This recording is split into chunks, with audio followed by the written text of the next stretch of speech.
We are live. Hello. Double clicked. Hi. Oh, look at that. Yeah, it's pretty great.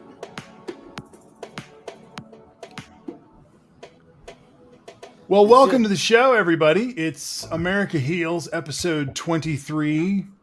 I think I've got my title up there. That is the title of a play that I was participating in writing about Mike Pence. It's a play written for five people, but there are three of us tonight, and so we may get to the play, we may not. I don't know. We'll see where it goes. But I love this.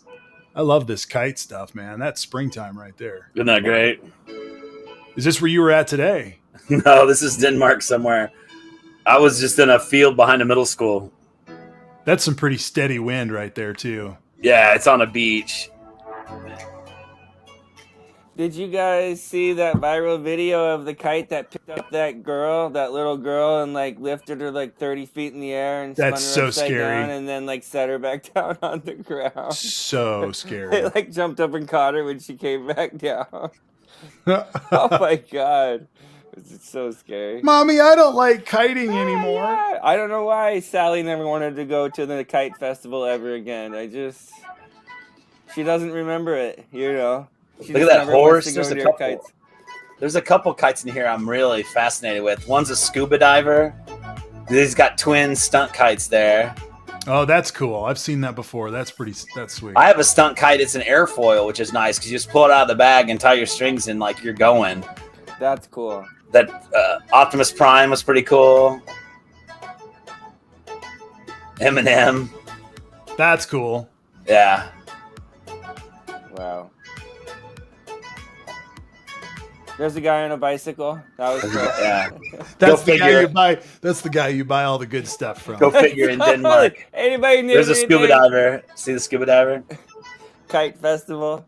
Yeah. Get it while it's hot, people. I think we need to make this much larger I love part of the those show. things. Those. Wait, now we're advertising. Man. Wait, now we're advertising for dicks. Hold on. Yeah. I don't think so. I don't think so.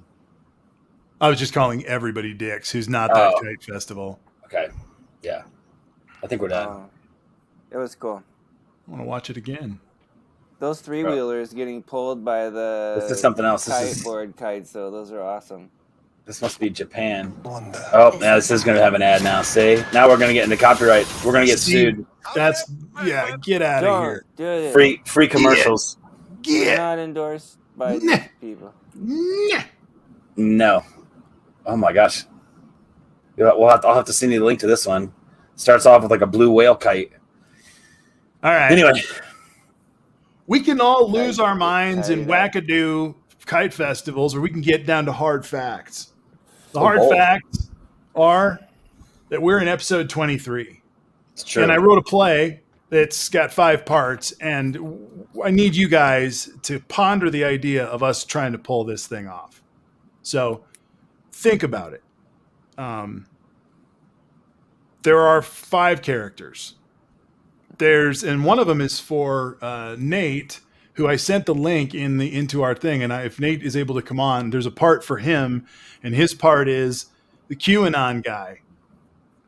Nate's in the comments. He's in the comments. Yeah, he's in, so I saw his name come Dude, come on in.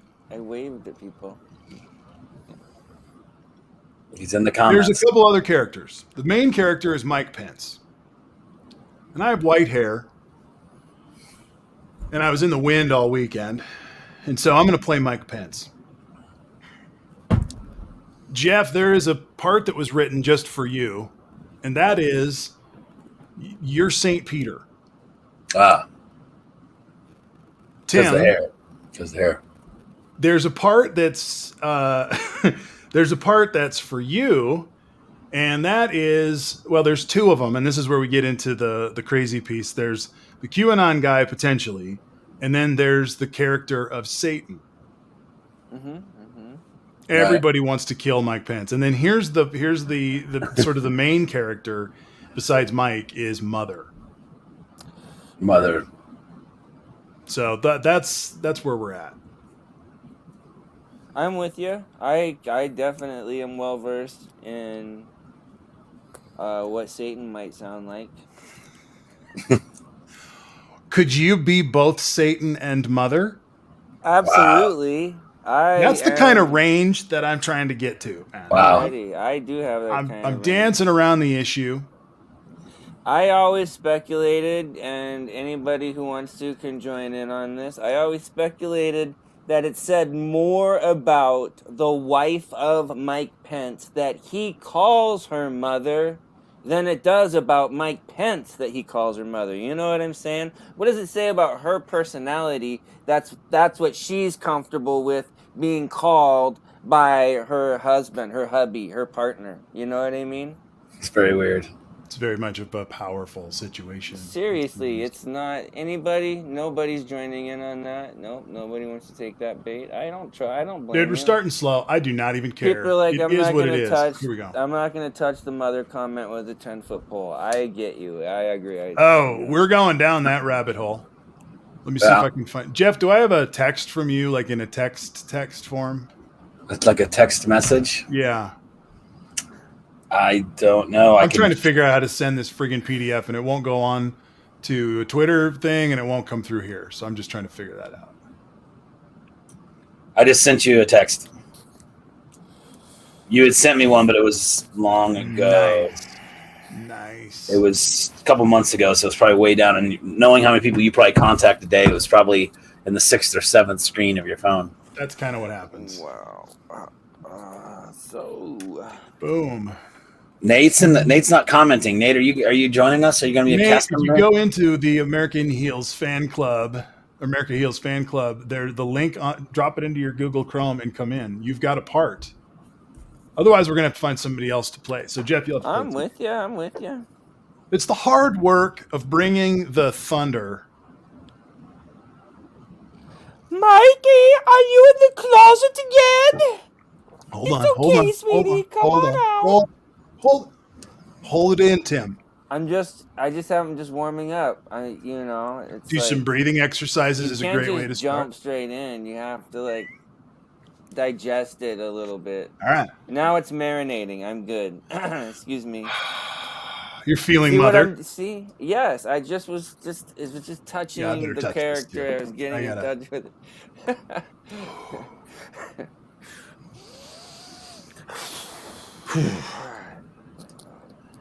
All right, here we go. So the name of this is the Ecstacy of Bronzer. and the idea, of course, I think you can probably figure that out, but it's all about what really wanted to happen, and pretty much every character is trying to get one thing to occur, one way or another, and it's all about pleasing. It's a little one-act play. It's a little one-act play, Jeff. Yeah, little one-act. Mm-hmm. So if like you do, just casually throw together a one-act play, like everyone does. Just midweek, I'm gonna write a one-act play. It's this epic. Totally it's makes epic. sense to me. It's epic. I love it. Once your brain and your heart are firing like on all pistons, I was pissed off. Plays, songs, paintings, sculptures, destroying things, it all just comes flowing out of you. Bye-bye, DJT. Welcome. This is the one-act play, The Ecstasy of Bronzer. Yes. All right, so Jeff, let's talk about you, man. Let's talk about where you're coming from in this right now. In this play, let me lift up the characters. First of all, there's Pencey. I'm going to play Pencey. It's kind of the straight man through the whole show. We got Mother, who Tim has already just embodied. So this is exciting.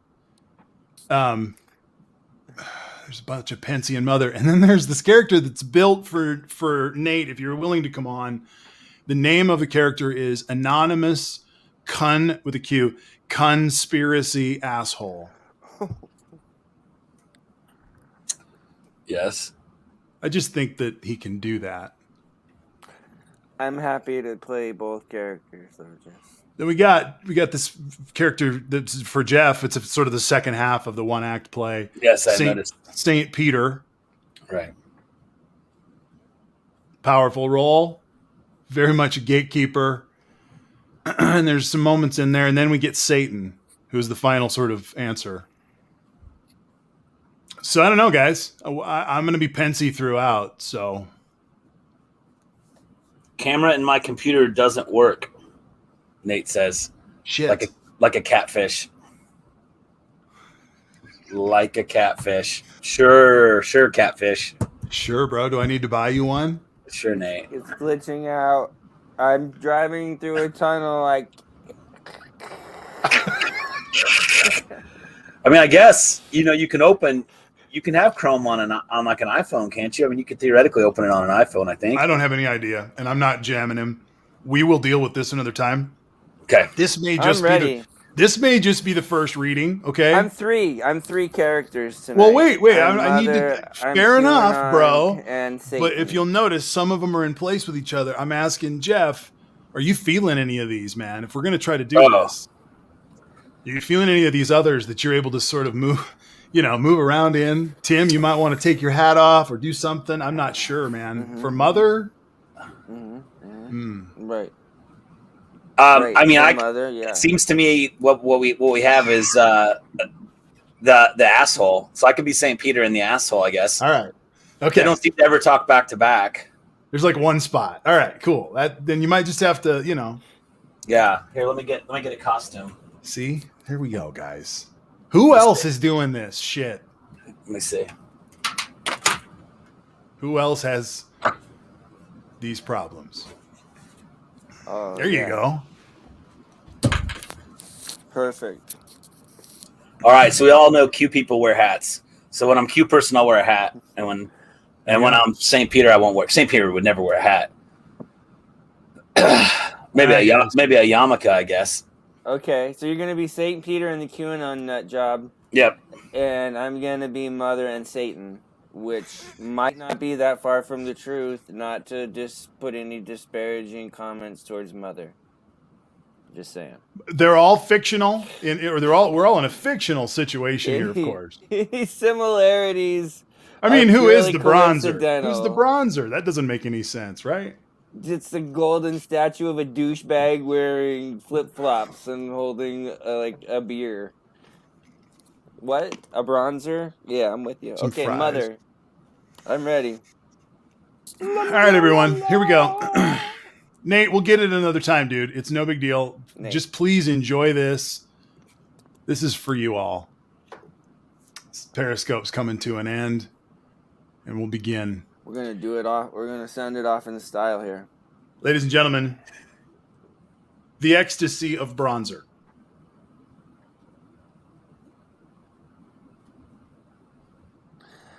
Mikey, are you in the closet again? It's okay, sweetie. Come on out. The bad men who were going to hang you were just being sarcastic. No, they'll make fun of me. I can't help it that I'm the lucky one on the right hand of the bronzer god. It's not my fault my face and hair look like a handsome, masculine crash test dummy. Of course, dear. Someday you'll have just as much hair as Jesus down there. Now come on out. The good people outside put up a gallows just for you. A gallows? You mean marshmallows? What? Only yes. Yes, sweetie. Happy little marshmallows with chocolate and graham crackers. And most important for your good boy, Jesus s'mores. Fire! No, they make me fat. The bronzer king wants me thin and pretty, like his girlfriends. I mean, daughters. I mean, my bosses. It's all so confusing. I just want to be known as the vice president that was the most like the baby Jesus. Speechless, naive, and being immaculate, have never touched or been touched by a penis. Ever. Psst. Hey, Mama, tell him Jesus was the first Reagan, and the only way to get into heaven is to put on the U.S. flag as a diaper and shit on the steps of the Statue of Liberty for America and freedom. Shh. Okay, Mikey. You're being a bad boy. Spankings are earned. Yay! I mean, no. George Washington was Superman's father, and the only reason we don't see him anymore is because the Democrats are trying to burn out the sun to get rid of the light so they can eat our beloved grandparents and pets without fear of God's judgment. What? Shush up for a moment, you. Mikey, your Uncle Pete is here. Mikey, what's up, little crusader? Are you ready to come out of the closet and say hello to all your supporters that are here to rip you apart like a bunch of starving wolves fighting over a Bambi carcass? What? Oh, I'm sorry, little truth toter. I meant they're here to lock arms with you and sing Jesus Loves All the White Children and share teddy bear spray with your face. Really? Well, that sounds holy, doesn't it? Of course it does. As far as you know, now get out of the closet, little Spartacus. Our friends want to see your pretty, blindingly white hair and put a rope crown over it. No. Just throw open those closet doors like the pearly gates and get on out here. Jesus is running the barbecue. No. I don't like pearls. The Bronzer King gave me a pearl necklace once. I didn't like it. He laughed the whole time and then hit me in the face with a pie. At least I think it was a pie. I would just like to add here that facts are obvious. 4 plus 4 is 13. Only a non-patriot would disagree. No, the fourth commandment is keep the Sabbath day holy. 4 plus 4 is 8. And the eighth commandment is thou shalt not steal. No, the 8th commandment says, thou shalt not reveal thy paid taxes, you little shit. No! He's not buying it. All right, fuck it. Bring in the boss. Mikey, come on out and play. Old Uncle Nick, is that you? Yes, Mikey, it's me. I haven't seen you since those boys beat me up at choir camp. I've been serving the Bronzer King Lord like you told me to, but he is so mean. He calls me Pence Pants, Depenseless, Get in here, Pensy, Q-tip. The other day he called me Vice President. And it makes me just cry. And all I can think to do is to pray for God to salt column all of the non-bronzered. Well, all of that non-bronze are just normal people trying to live happily, raise their children, and earn an honest living. That's why they all need to be satisfied, or at least sent somewhere that ensures they can never vote again. Guacamole is just old chewed up gum and lawnmower runoff. Please tell him that. Really? Doesn't Jesus say, do unto others as you would have them do unto you? No, the Bronzer King made it clear. Steal everything you can get away with and blame it on the victims. Get it straight, little crusader. Okay, but that's not what I remember from when I read my coloring book about the Bible that my Boy Scout troop gave me. Yes, shut the fuck up or you'll be going to the straight farmers, only hell, little mister, ASAP. Steal everything you can get away with and blame it on the victims. Steal everything you can get away with and then blame it on the victims. Got it, sir. He's almost ready. Now tell him to walk into the light. That's better, Mikey. Now throw open those closet doors and come out and hug this giant bronzer idol cake we made for you. There is a couple pool boys inside. Yay! Come hang me, fellas. And scene. Well done. Our fledgling playwright. Very own. It's all truth, man. Yep. It's all truth. I had to try. Yeah. Hey, man. I appreciate everyone who stuck with us on that. But Me too. thank you for, letting been this so happen. long. It's been so long Periscope. since we've been to the theater. We brought it right to your living room. I just want our viewers to, we're a family now, and you guys, this is how committed we are. We will go all the way. We will write little plays and just do screenwriting readings for you, I'll do a mother voice for this audience. Absolutely. I will go that far for you guys. That's how committed I am. Yep. I'm in. I did sight read it before one time through, so I knew I wasn't going to say anything too crazy, but I was in. I was committed. I had no idea, and it was awesome. Absolutely nailed it. I see that there's absolutely no comments on the screen. Zero. People are they're calling their friends. Is what's happening. Like, they're weeping. They're dealing with what happened to them. They're so affected that they can't even see the keyboard to type responses. It's this kind of art where it's like it's in your face really quickly, and then it takes a few minutes to like step back and digest it, to process it, to let it communicate its truth to you. Yep. Yeah. They're affected. They've been affected one way or the other. I'm affected. They're not even responding to our accusations of their. Did the comments break? Wow. I like your archetypal use of characters like Saint Peter and Satan, and then you have Mother working with the QAnon conspirator, all trying to kill Mike Pence. Really, all of them. On behalf of the Bronze King. There is a genius little interweaving of a plot twist in there. I love that. It's great. It probably needs some work, but it's at least a first run. Here's the deal. You guys have already said it. We're committed to the gag because we're committed to the just taking it all in. That's all I can do. That's all I can ask. Committed to the gag because we wanted to win.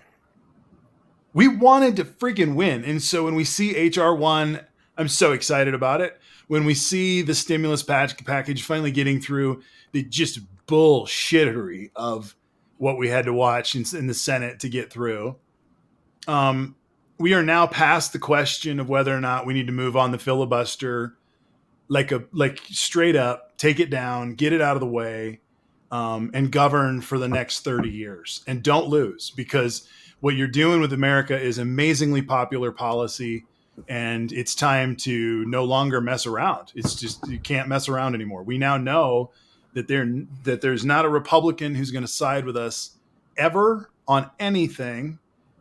Right. And they're going to eat up process along the way, every step of the way. That's their dance move. Yeah. Is to eat up as much time and space. So you just got to move on them. Right. Well, I just want to say that I've been thinking a lot about the filibuster also, and I know that, Jeff, you probably have a unique ability to break it down for me and to understand exactly what it is that we're dealing with when we talk about the filibuster. Well, I'm sure Zach will correct any points I mess up. He did our overview the first time. The filibuster, the idea was to be able to have a vote to continue discussion. So instead of just calling the question, normally in parliamentary procedure, right, you have debate. First, someone makes a motion. You have questions, which are simply, did I understand? Did you say 16? Will this apply to everyone? You're supposed to ask just direct questions about the motion, which in this case would be the bill. And then there would be discussion, right? And so theoretically, in an organization of 50 people, all 50 people might want to talk. Well, at some point, let's say after 25 speakers, someone can just be like, I call the question. And what that is, you go into an immediate vote, and if that passes, then you go into a vote on the motion. So what the filibuster is supposed to be for is, in the scenario I just gave, 25 people are going to vote for going into the vote. 25 people are not, or let's just say it's only 24 people that haven't spoken. And so you go into a vote, even though 24 people haven't spoken. So the idea of the filibuster was, well, what if 20 of us say, no, we don't want to go into an immediate vote. We want to filibuster this. We want to talk about it more. Well, it's obviously, I was completely unaware that filibuster then basically stands until it's released. So it can completely kill a bill. So it's just a very strange concept that basically a minority of the body of the Senate can just stop a bill indefinitely. Like, as far as I'm concerned, like, to me, what a filibuster should do is something like, delay the vote for a week, assuming you have enough time in the session to do that. Maybe you can't filibuster in the last 3 weeks of the session or something. I don't know. But I mean, I understand the concept of, like, we shouldn't vote on this right now. We need more time to discuss it. But to just put it on hold indefinitely is just really strange, because you also, in parliamentary procedure, can vote to table something. You can say, Marty's made a motion, but it doesn't seem like he's got quite all the details. Let's table it, and he can come back next meeting and, like, give us the rest of the details. Like, he wants to buy a lawnmower, but he doesn't even have an estimate how much it'll cost. Like, go get some quotes, figure out how much it's going to be. Let's table this for a week. And that makes sense. A majority can say, let's wait. But for a minority to even be able to table it, much less stop it, is really bizarre. I mean, and I always thought it was some Hail Mary long shot thing, but it seems to be just a simple vote. So I guess, yeah. So I there guess is something. There is something that we have to throw into this, and it's a political reality. That is, we have never had, excuse me, we have never had the steadfastness of a Republican majority or a minority majority, whatever they are, as a voting bloc. We have never had such a stalwart position where they're willing to go so far. They used to peel off people from the goodness of policy. There used to be some, 3 or 4 who would know that the Democrats were going to win, argue up against it, and then still vote for it. Right. There's no honor in bipartisanship that's happening. And that's because the Republican Party, very simply, is 100% for billionaires. Yeah. And Tom Hartman broke this down. He talked about how we're in an oligarchy. We've been in it for a while. But it's a great video, and it's very simple in that the oligarchy is that the Republicans are 100% for billionaires. The Democrats are between 50 and 75% for billionaires, still toying with the populace. Right. So in terms of policy, they never waver from that. Right. I guess for me, it raises, well, first of all, I thought the filibuster was when you stood at the podium to try and take up as much time as possible to make people, like, either not want to stick around for the vote or be late for the vote or something. It's like a delay tactic. But this sounds like it's a vote. It doesn't matter if anybody's standing at a podium or not. And so that's interesting. No, it is that. It is, Tim. It is that. Okay. It is. But they've changed it. Where it used to have to be the senator himself or herself would have to stand there and not have to go take a piss. They would read books. Yeah, they would read the dictionary for 10 Yeah, hours or whatever, and then the next person would come over and read for 2 days. Yeah. Okay. What they did now is they passed a new Senate. So Senate rules can change, obviously. Right. Because now they can have an aide stand there and read it for them. Oh, right. Well, I guess the obvious question is, that changes the whole thing.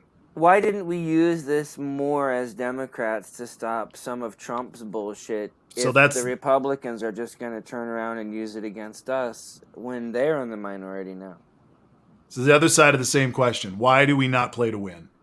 Yeah. Ever. Right. Why do we not start the game ready to win, pissed off and focused enough to have a team that's ready to win, then win, and then execute what we want without asking for forgiveness on it? I mean, if we had this kind of power to stop legislation, why didn't we stop some of the worst shit that was passed? I mean, that's just the obvious question. Zach says we did use it, but Trump used budget reconciliation to avoid it. So I guess you can't filibuster during budget reconciliation, which is what just went through. The COVID relief went through reconciliation, not a formal bill, is my understanding. Again, Zach would probably know better. No, so we're in the political wilderness of still needing to have a stronger Senate presence and still needing to win elections in the next time. And so at this point, what's the best way to fight these next, whatever it is, 360 days or maybe it's more than that? Well, my other question is that if 70% of Americans, including Republicans, supposedly are for the relief bill that was passed, how can all of the Republicans represent their constituents and vote against it, like right down the line, like not a Right. single Republican voted for it. I don't know how that's possible. A lot of their people need this relief more than a lot of Democrats do. How can they possibly justify that? Because their people are still going to benefit from it, but they're voting against the very thing that they're going to benefit from. Right. Yeah, I don't know how they go back to their constituency saying that they voted against it. It doesn't make sense to me. That Tim, do you remember when we went and started working in the jail? Very simple. The first rule they taught us was what? Watch your Nothing back. in, nothing out. Right? Nothing in, out. nothing out. The first thing that's going to happen is those inmates, when you go in and you're trying to do them a favor, or they want to have a conversation that's lighthearted and not like it is inside, the first thing that's going to happen is they're going to give you a gift. If it doesn't happen the first meeting, it definitely happens the second meeting. And every single person who doesn't know better would be like, oh, what a wonderful thing. I just took a gift. You just committed a felony and gotcha, bitch. And that's how it works inside. And there is no favors. And so when you go in politics, it's the exact same unfortunate scenario, only there's no negatives. It's all positives. It's all I take you on a junket and this happens or that happens. And all of a sudden we're on camera. Gotcha, bitch. And that happens to these politicians up and down the line. And you're in a billionaire class war where once you're an owned political tool, you really just have to be good at standing there and smiling. It's true. I mean, but you're really talking about like a dystopian, reality of politics where it literally is not about representing the people anymore. It's only about holding on to not even the power, but the elitist power. Like not just, we want to be in the majority, but we want to hold on to all of our billions of dollars in the top 10% and keep pushing the top 1% to, protect all of our assets and our future dynasties. Well, I just study the scrutiny, and I see none in certain places, and I see a lot in other places. And we just saw a tax cut in this the first COVID relief bill, and we saw the tax cut, and which was trillions. And we saw the first COVID relief bill where there are hundreds and hundreds and hundreds of millions, if not billions of dollars missing. Oh, yeah. Right? Yeah. And there's and this morning, as at the beginning of Meet the Press, Chuck Todd was standing in front of America, scolding America, saying, well, you got your 1.9 million, Joe Biden, but in a year, there's been $6 trillion spent on this thing. Like, don't pull that shit now. Unless you're all in cahoots. I totally agree. With what was going on. I'm feeling the same thing. It's like there is no winning side. It's just always push for the controversy, always push for the cutting edge. Not like cutting edge in terms of let's be the first to talk about it, but like let's draw blood. Hey! Coming out of the blue, coming out of the woodwork. We found a friend. What's up, Zach? How you doing, man? I'm doing good. How are y'all? Doing great. So the filibuster, yes, I kind of took a step away. So what were you guys just talking about in regards to it? Oh, man. I mean... we were just talking about it as... Oh, sorry, Tim. Go ahead. No, I was just going to say, I was asking the layman's questions. Like, first of all, I thought someone had to be standing at a podium for that was the filibuster, the duration that they did it. Second of all, I didn't realize that it gave the minority such power that they could shut down a whole bill. And if that is the case, why didn't the Democrats use it more often against Trump and the Trump administration and some of the ridiculous legislation that went through? Yeah, so I guess to explain it all, we should probably go back to the very beginning of when the filibuster was created. So in the beginning, you can view it in three terms. You have debate, a vote to end debate, and then a vote to actually vote on whatever you're debating on, so voting on the bill. Originally, you would do that. You would go through that process, then you would have a time where you would vote to end debate. In 1805, Aaron Burr did not like the system, and he wanted to be able to debate this for any bill for as long as possible. So that's where you're getting into Tim's idea of what a filibuster is. After 1805, there was no vote to end debate. You would just debate for as long as you possibly wanted to. So if you wanted to, you could go up to a podium and just start talking until the session ended. Then the next day, you could go back to the podium and start talking until the session ended. And so I think that's the idea that Tim's thinking of. This continued all the way up until World War One, and Woodrow Wilson wanted to pass a large military bill for the war, but there was a group of senators who didn't want this, so they would do this exact process. They would keep talking, and they would do this kind of filibuster. Previously, throughout the entire 1800s, we really didn't see this because the Senate wasn't built like this. And debate would come to a natural end, right? There used to be a lot less senators when there were less states. So as time grew, more senators came about, and they became more willing to use this tactic. So during World War One, Woodrow Wilson advised his vice president to direct his party to make this bill to create a new stoppage to debate. So you go back from debate to a vote to stop debate. And what this was you need 2/3 to actually get it passed. So right now it's 60. Before it was, I think, 67. And so this went up. It didn't really change much, but it went all the way till the 1950s and 60s. And then in the 60s, the very far-right conservatives started using the filibuster to block civil rights legislation.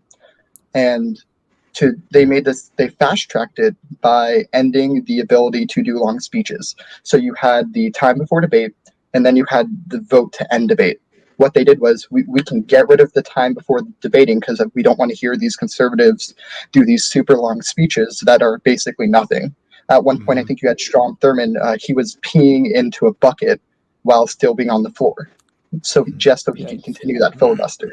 So they took that aspect out of it, and now all you need is a simple vote. If you can get at the time, if you could get 1/3 of the Senate to say, no, we're not doing this, then there's no debate on it at all. Then they ended up lowering it, so you needed 40 senators to do that. And this continued up until the 2000s, where senators realized they could gain more politically if they just objected to whatever the other side was doing. So that's where we're at now. The Republicans are just simply objecting to whatever the Democrats are doing because it's better for them politically. Wow. So Zach, where we are right now, let me ask you a question. As someone who has an entire lifetime of politics ahead of you, what is that noise? I don't know.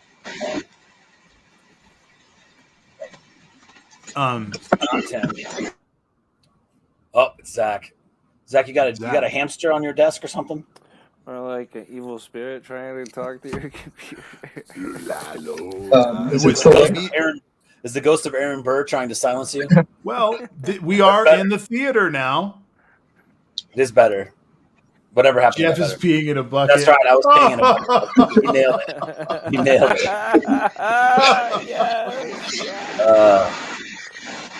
That's backside. Stop it, Jeff. It's. I'm telling you, it's this guy. Somehow it's new guy. Yeah, I don't know what it is.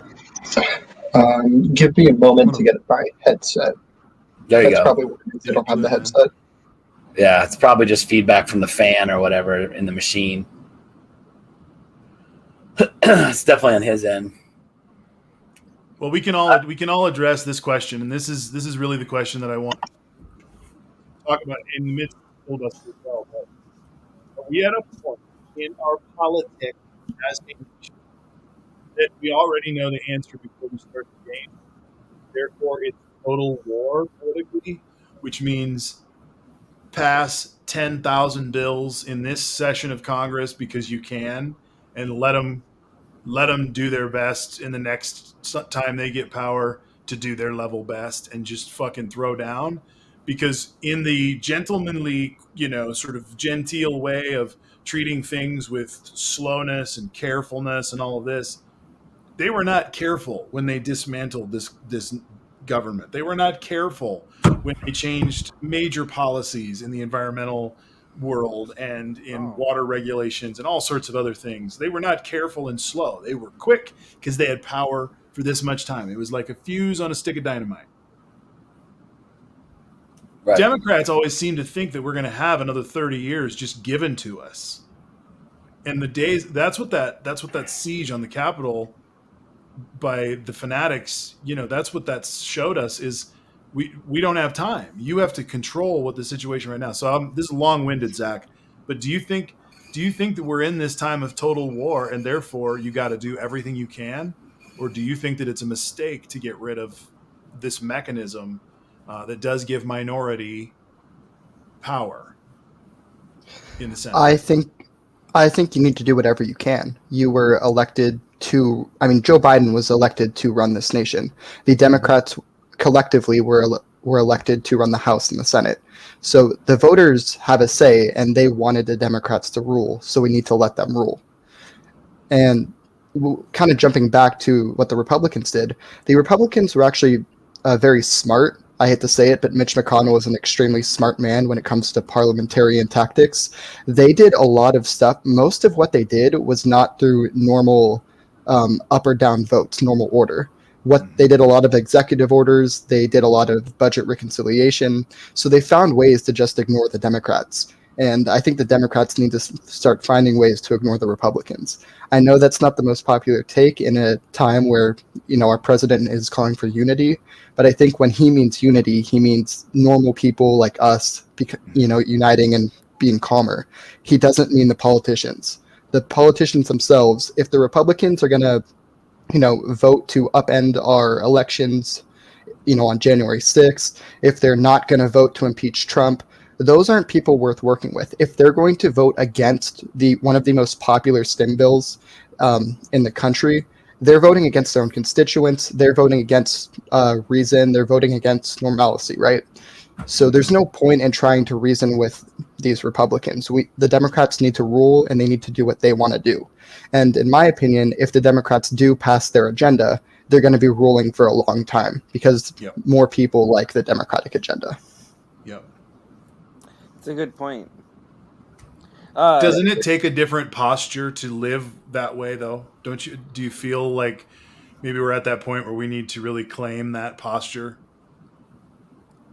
Well, that's Yeah, what I was going to speak to. Yep. Go ahead. I was going to ask the same question. Sorry. Go ahead, Zach. we do need to change our posturing.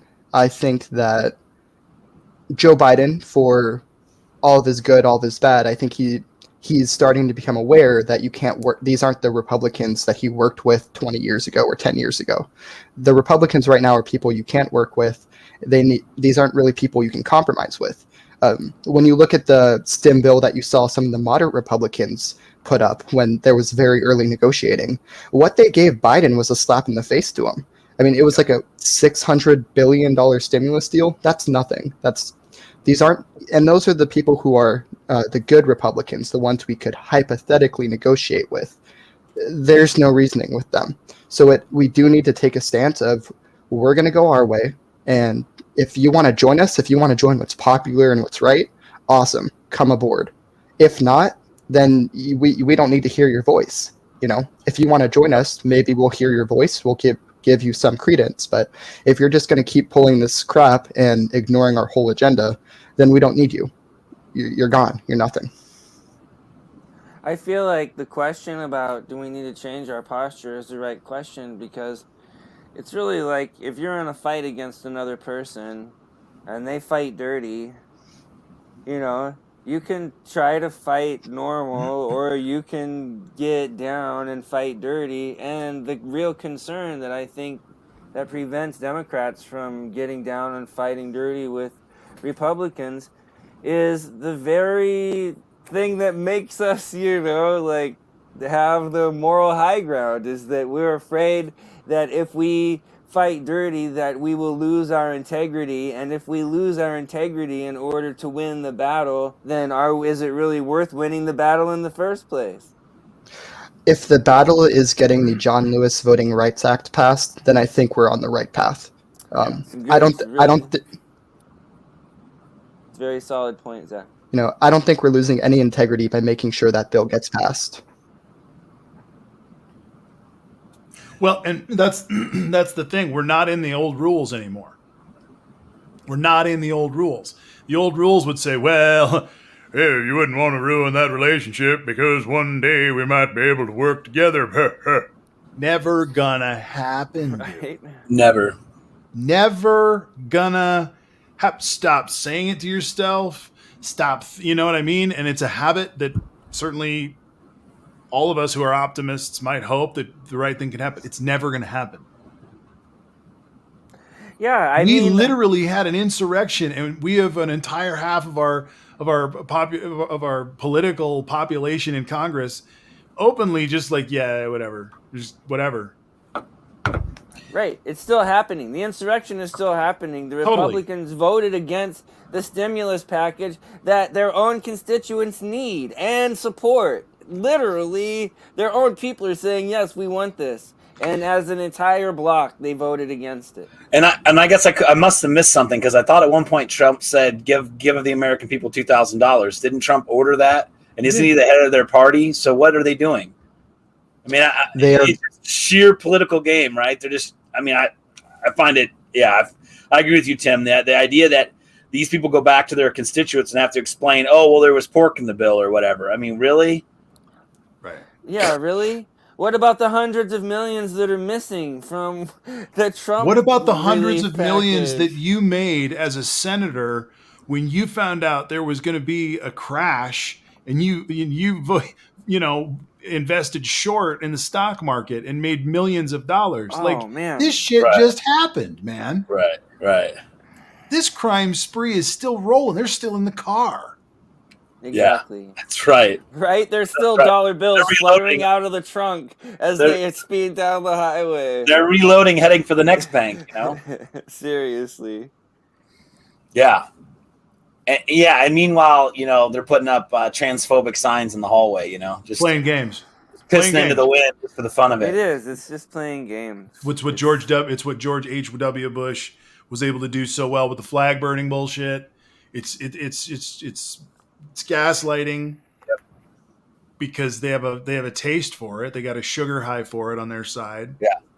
I just got to tell you, man, as we're watching this stuff unfold with the knowledge that we're learning, and they're keeping that fucking bleed as slow as possible with what happened at the Capitol. They're trying to get as much distance in time and cooling us off before we really find out that it was a savage, well-orchestrated coup that went from the top all the way down to the soldiers. And we now see this clown who is yelling back saying, we need fresh patriots to fight these fucking cops up here. It was an amazing moment. And what we're going to find out is everybody was involved in it. There was a Trump. I can't believe it. I got to say, the last piece I'll say, and then I'll let you guys go, but I can't believe it didn't work. Yeah. I mean, it did work. They got in. Got in. I can't believe it didn't work. Yeah. I mean, they got in, It was. No, I'm saying they were going to kill, and they were going to literally do the fifth. I can shoot someone on Fifth Avenue and not do it. And they really believed that if they could have pulled it off. And now I believe we're watching the apologists and the comforters on the media who are honestly would have been right there to help them, give them the time to say, well, maybe it's better if we don't have a new president right now and let Trump do it. And I mean, this shit's all complicit, dude. Yep. Yeah. This fake outrage. There was a Trump appointee there. Yeah. Did you guys hear that news this week? I can't remember some weird position. I mean, it wasn't like a cabinet level position, but he was the appointee, something about Western Hemisphere operations or something. But he was literally named by Donald Trump, and he was at the Capitol insurrection. So that's really bad, obviously. Well, and I just remember from the first time we talked about it, we said that it had to be an inside job, as well as people in the crowd from the protesters working with people on the inside, because there's no way that they could have just got in without coordinating with people on the inside. It should be one of the most secure buildings in the entire world, in the entire planet. I mean, it should be. And it is, I think, under normal circumstances. You can get any militia you want today. Good luck. Go to the Capitol. We'll start a GoFundMe site and you can have $1 million if you can even break a single window, because I guarantee you that $1 million you cannot even touch foot on a step to get to the windows of the Capitol today, no matter how big your army is. For a few more months or for a few more weeks. Yeah. Right. But that's what we're capable of. That's my point. I mean, they didn't do it. There is always the possibility, and this was covered real time with the insurrection, was, the White House is definitely armed. Like, it is meant to be a castle, fortress to protect the president. The Capitol building, I mean, I think we might be all under a false assumption that the Capitol building was ever really intended to have more than basically museum security. I mean, it's scary to think about, but it seems very real that building was not designed to repel an army. Obviously it will be, I'm sure, very soon. But I mean, it seems pretty obvious that building was not designed for that. And I do believe there's a tunnel, right, that takes them to the office buildings and stuff. So yep. I think there's some ways to evacuate and stuff. But of course, evacuating to another building is only good if that building's more secure, right? If they've already taken that building, you're just running into a trap. So I think there'll definitely be some things laid out. I think there's just a decent chance that we just never thought we needed to protect the Capitol the way we obviously needed to that day. No, that's not true, though, because, I mean, not to push back on you, brother, but with Black Lives Matter, they knew they thought they needed to protect the Capitol. But they filled the stairs with troops. They didn't drop metal gates in front of the doors. In other words, exactly. That's my point, though, is we don't need metal gates because the Capitol has the Capitol Police, the DC Police, the Park Service, the National Guard, the Army, the Air Force, the Navy, the Marines. Whoever you need is on a phone call at the Capitol like that when you call them, and they didn't call them. Unless they were told to stand down. They did call. Right, they did call. Yes, they did call. They didn't let them come. Yeah, they were told they needed extra authorization on January 5th. That's the conspiracy right there. That's the problem. The problem is, though, that's not entirely true with the ability to call whoever you want. When it comes to any part of the army, any branch of the army or our military, that can't be deployed on our capital. It's actually extremely, extremely, extremely hard to get any of our military deployed at our capital. And I think that's for security reasons, to make sure we would never have some kind of military coup. The second aspect of it is, as long as DC is not a state, the National Guard will take a while to get there. DC needs to become a state for the very reason of January 6th. Yeah. That's a good point. Yep. Yeah, that's a good point. Yeah, the Flynn brothers, Zach and Tim, I apologize, but this is an important comment here. I'll show them both. Flynn brother blocked the National Guard and the Army. I blocked the National Guard. Yeah. Yep.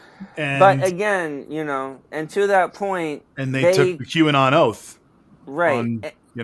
And for Black Lives Matter protesters, they went through all the hoops to coordinate all of the people they needed to fill the steps and to have troops with AR-15s, at every column, lit day and night, just as a reminder that they were there. That's all I'm saying. My comment was just about the physical building. Obviously, doesn't have the ability to lock down as well as the White House can, but we have the means to protect the lawmakers that we've elected. They're worth a lot of money, that's clear, no matter what side you're on. I'm slightly worried we've opened Pandora's box in a sense. I don't think we're ever going to be able to go back to a security level that was before January 6th. Even as, Tim's been pointing out, we have the ability to call in more security. We're never going to go back to the way where you can show up, say, I want to see my representative, and ask for a tour. I don't think that's going to happen again. And I think that's really sad for future Americans that they won't have that access to the Capitol. It's terribly sad. This fits all into exactly the kind of operations that Putin put in place for Trump to execute, for us to be this disheveled mess of a society having to deal with these scandals and not moving forward. And that's, again, why Joe Biden is such a good leader right now, because he is eye forward. He's looking forward while we're in the rubble, and he knows we are. He's doing what he can to help us right now. but and there are other leaders that are doing this too, have eyes forward about trying to get stuff passed during this time. Immigration was up over here a little bit ago. That is a monster that I think we can get done. Yeah. That's a big one. That could be the whole presidency in many ways and be successful. If you get COVID taken care of and you get immigration done and you get Donald Trump out, those are victories. I'd like to get DC statehood and Puerto Rico statehood too. So, but yeah. Well, if you had it my way, you would cut the filibuster, you would pass the John Lewis Voting Rights Act, you would make DC and Puerto Rico states, and then the Democrats, I don't think that's cheating. I don't think that's playing low. I think that's playing to democracy. And you're going to put the Democrats is there in cheating a after very Trump? Is there such a thing as cheating after Donald Trump? Yeah, right. I think there's That's still the question. I mean, I think there still is. There still mean- is. I mean, I'm totally with you. It is sad that people aren't going to be able to have a tour and go and talk to their senator like they used to. It's sad that our children are not going to grow into a government that actually works like a government that's a representative of the people, by the people, for the people. That's sad. But it still leaves us with the questions. If half of us are going to fight dirty, then what are the other half going to do, It's sad that we can't tour the Senate anymore, but where does that leave us? Are we just going to be sad, or are we going to retaliate? But I was asked questions in New York City in buildings. I went to see my brother-in-law who worked in Citibank, and I was asked weird questions by security, as was everyone that went through, because in 2002 they had wisened up. They're like, man, you're not getting in here unless you have the badge, and tell your brother-in-law to come down here. And I was like, oh, okay, I didn't know that, So for Congress to be that far behind the ball, right, seems, it used to be a gentleman's game. That's my whole point. It used to be a statesman's job to be a politician and to engage in diplomacy. I mean, that's what we elected people to do, and now we just elect them to go and fuck shit up for our side. It's not about diplomacy anymore. Yeah. It's just about bashing one another. Yeah, I definitely think Trump was absolutely, yes, he's a lunatic. Yes, he's a madman, but he is viciously attacking the Democrats. So we like him. You hear it sometimes, he's an asshole, but he's our asshole. We want a hitman. We want this mafia style leader who can attack the other side. The bad news is, just like any of those type of leaders, he doesn't respect any of the systems he's using. And he's left a wake of absolute destruction, including, lying about the election and COVID and all kinds of masks. I mean, really over the last couple of months, it's really solidified in my mind that the real problem we had with things like COVID is we didn't have a leader expressing a clear plan and direction. And so what happened was it was left up for all these people. So all these denucleated people, including all the PANONs, and the Republicans, somehow they all were pro-COVID. I don't know how they exactly made that decision, but they decided to support COVID in every way they can. Let's slow down. They got there because Trump overstepped his bounds, right? Called it a hoax, right? And then it became an action to protect Trump to then fall in that category. So just being clear of the epistemology of that thought, right? So they all had to become pro-COVID because Trump was pro-COVID. Meanwhile, we're all over here using our brains and common sense and actual research and understanding that it's a virus and how viruses are transmitted. So we should make common sense decisions to try and reduce the spread of a virus. And the Republicans fought tooth and nail every step of the way, never could get on the same team. They would have been people violating rations during World War II and dodging the draft in this scenario. I mean, it's mind-blowing. We needed Republicans to help us, and they worked against us. They absolutely were the least patriotic group of Americans there's ever been. They helped COVID spread to 500,000 people. And in a big way, they've helped encourage these variances. They've increased, by the way, when you also goof off with your precautions, you increase viral load, which they're finding more and more and more is actually one of the key drivers of how severe your disease is. In other words, when a whole household gets COVID and they've given it to each other, for example, the last person that gets it has this huge viral load because they got it from 3 different people at once. They're fully infested with the damn virus. So, we spent all this time working against these people. And I think Trump not only was he was pro-COVID at times, he was somewhat reasonable at times. He just vacillated. So he left the whole pro-COVID side alone to just do what it wanted. He never said we need to buckle down, take it seriously. As soon as any governor closed the state, we need to open back up. The moment they were closing, he was saying they need to open back up. I mean, he just fought us tooth and nails and gave no direction to help fight the virus. He was only pro-virus. So now we live in a world where that's going to be the way COVID is until it's over. There's going to be half of Americans that blow it off, call it a conspiracy lie. And the only thing I know to do is it's time to stop playing footsies with these people. When somebody tells you that COVID's just a flu, you have to say, you're wrong. That's a lie. Why would you lie about COVID? No, it's just the flu. No, it is not. The flu is the flu. That's why it's called the flu. You know, where did the flu go? Well, if you can dodge, I use this analogy. If you're trying to dodge an extremely contagious virus, you tend to dodge the less contagious viruses. It's kind of like if someone can catch bullets, you don't ask them if they can catch arrows. If you can dodge bullets, you can dodge arrows, right? And these people just, I mean, it's like they can't, their brains aren't fucking working. They've unplugged. I got an argument on a Facebook friend's wall today. This person said Fauci and Gates were college roommates, and that's why they're working together to make each other a ton of money. Do you guys know that Fauci graduated med school when Gates was 11? And Gates dropped out of Harvard, where Fauci never went to school. So how exactly were they roommates if Fauci graduated med school while Gates was in elementary school? And I mean, and that was like the basis of her whole evil conspiracy creating a fake vaccine. It's like you've built this entire theory on a foundation of total bullshit. You know, and I ask these questions, oh, you're fear-mongering, blah, blah, blah. In her post, she said evil. They're evil. And she's accusing me of fear-mongering by saying, when did they go to school together? And these are the assholes that we are sharing this country with. These complete and total assholes. And it's time to just, and this person's great because she's absolutely playing. I'm asking logical questions like, how could they have gone to school together when they didn't go to the same school and Fauci graduated at 11? What does she respond with? This is a red flag. This guy's trying to focus on the wrong thing and da-da-da-da-da-da. She just melts down and goes into cabal and all that crap. You know what she said? She said, guacamole is just really old, used, chewed up gum and lawnmower runoff. Yeah. And on here, you know, you argue with anybody on Scope for more than 2 sentences, they're calling you names. You're an idiot, whatever. It's like, so you're out of intellect. What you have is 2 quotes you heard from somebody else that you can't define. You say do your own research, but you haven't even gone to Wikipedia and find out what school those 2 men went to and if they were even in school at the same time. I mean, if you can't do that level of research, you tell me to do my own research. I'm doing it right now. Your story doesn't add up. Can you explain this? Oh, you're deflecting. No, I'm literally starting with your first point and trying to understand it, and you're getting pissed. But to me, that's what we have to do. We have to start jamming wedges in.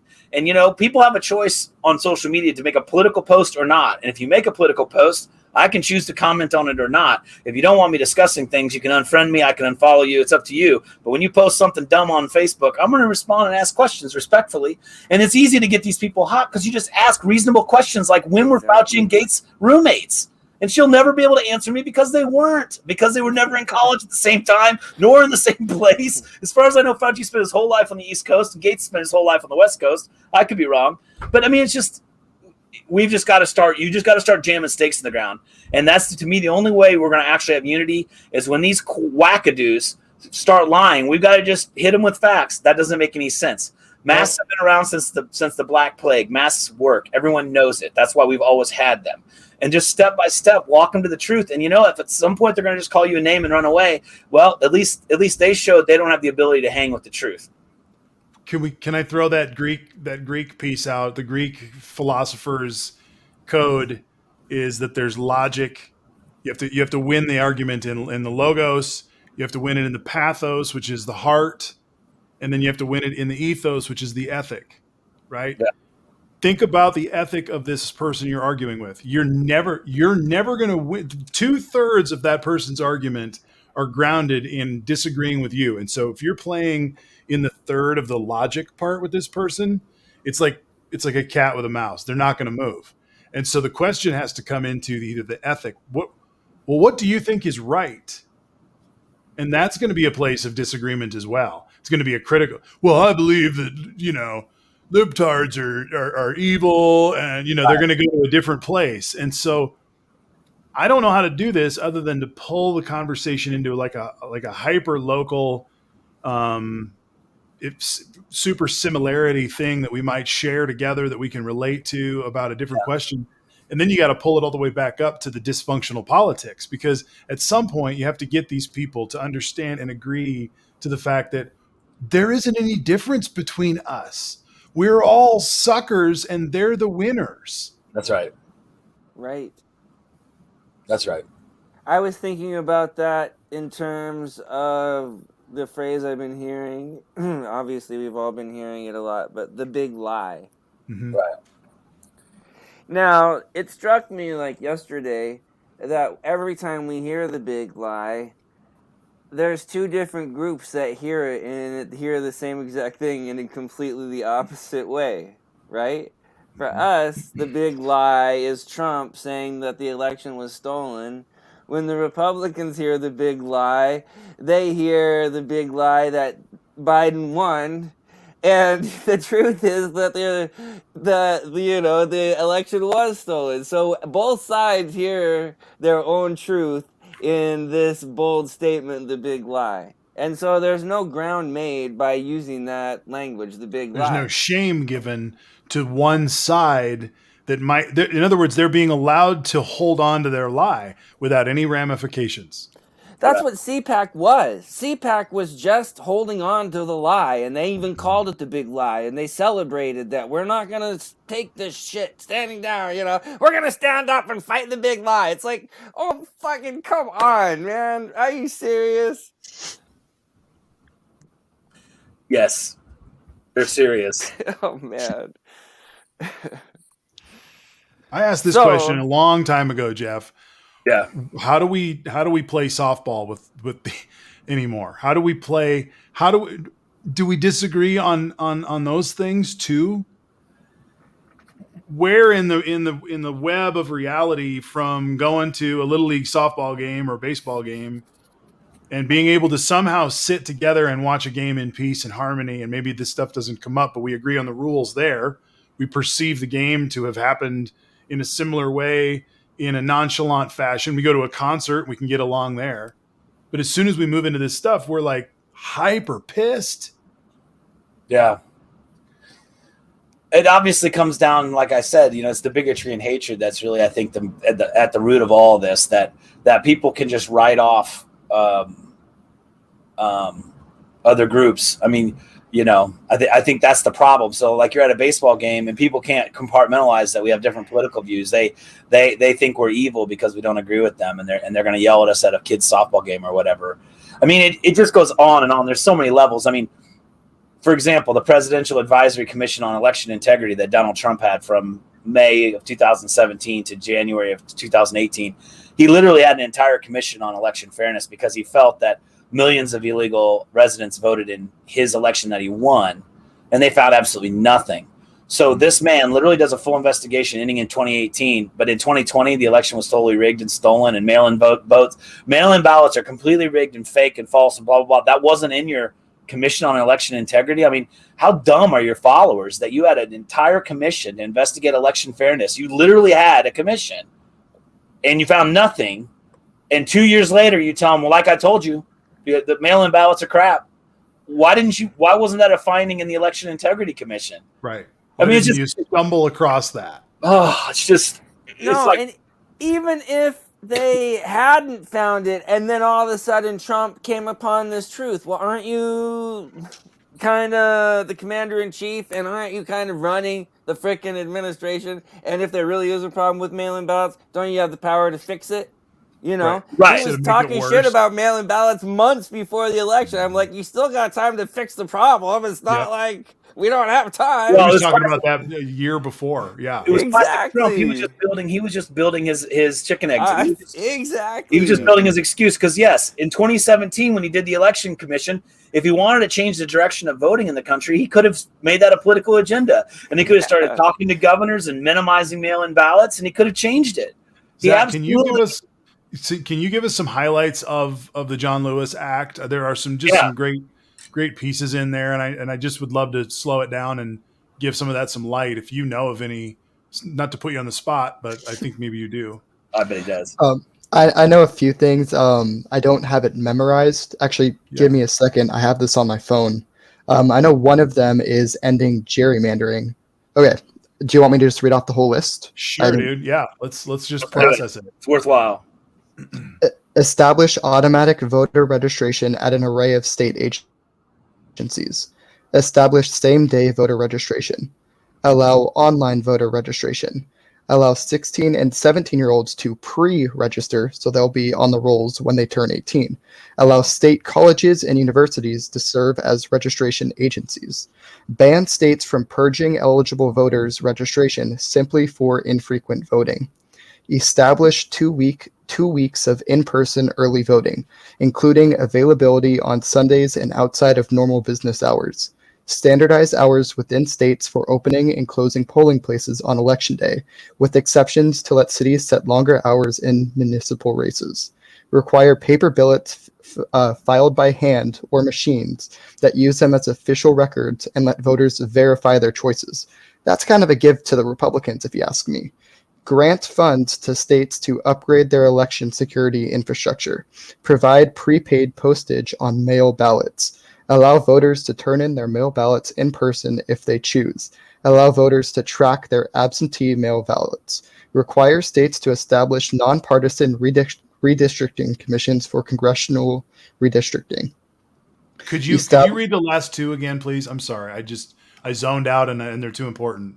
These are all like bombshells that you're reading, by the way. Okay, the last two.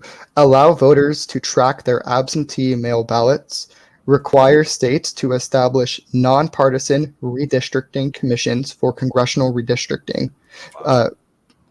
That's basically ending gerrymandering. Establish nonpartisan redistricting criteria, such as a partisan fairness provision that courts can enforce starting for the 2020s redistricting cycle. End prison gerrymandering by counting prisoners at their last address rather than where they are incarcerated for the purposes of redistricting. End felony disenfranchisement for those people on parole, probation, or post-sentence, and require such citizens to be supplied with registration forms and informed their voting rights have been restored. Provide public financing for House campaigns in the form of matching small donations at a 6-for-1 rate. Expand campaign finance disclosure requirements to mitigate Citizens United. Ban corporations from spending for campaign purposes unless the corporation has established a process for determining the political will of its shareholders, and make it a crime to mislead voters with the intention of preventing them from voting. Fuck yeah! I like all that. Yeah. There's a lot of amazing stuff in this bill. Quite frankly, it feels like a progressive wish list. So it really does. Yeah. And when Nancy was talking about it, she was like, this is the gift to the people. She's like, this is the one. And this will last a long, long time. The 6-to-1 ratio for running for Congress begins in 2028. But that means that if you get a $10 donation from a citizen, it will be matched 6 times by the federal government. So it's a way for a common citizen to put an organization together that can raise enough money to be very competitive. I recommend everyone do this research on your own. Don't just trust me at face value, but that process will not be used from taxes. Your taxes will not go up from that 6-to-1 federal spending. So. Very good. Wow. Those would be, and so what we've got now is, and I don't have the number. I'm sure if Ace was here, he would have all the numbers. But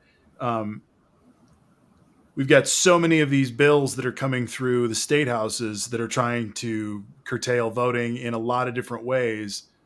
So it's weird that we're moving in these sort of weird different chess pieces. The states have smaller, more nimble chess pieces because they have their own state house and they can be, prickly and do really damaging things.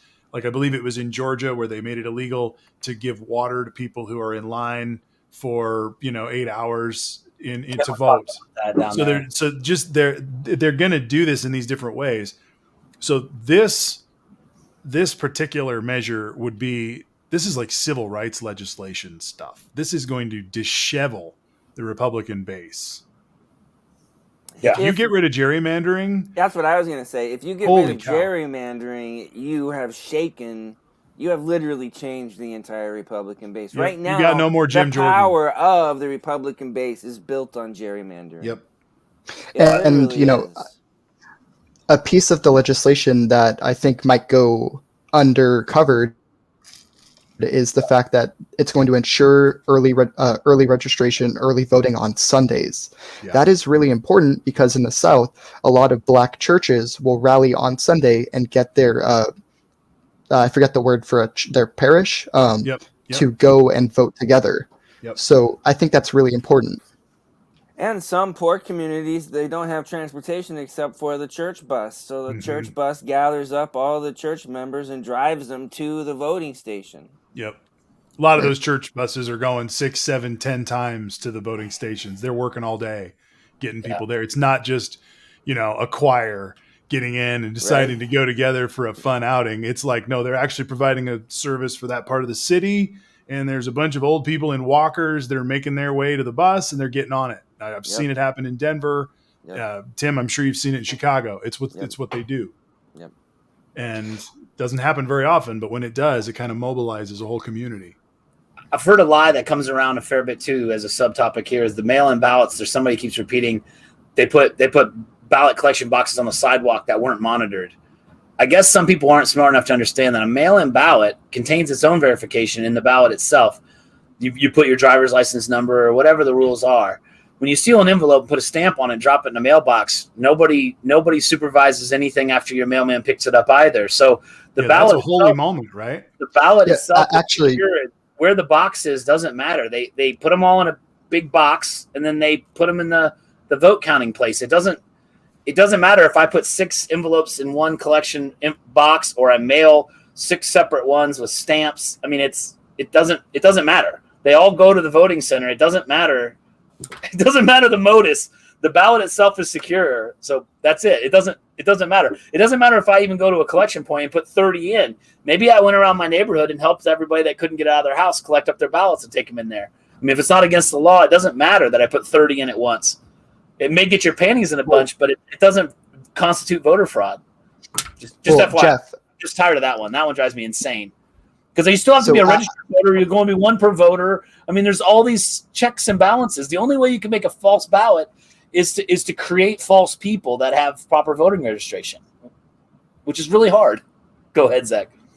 Yeah. So as someone who has actually worked the polls, at actual voting sites, I can tell you, and this is from liberal California, which apparently allows illegal immigrants to vote.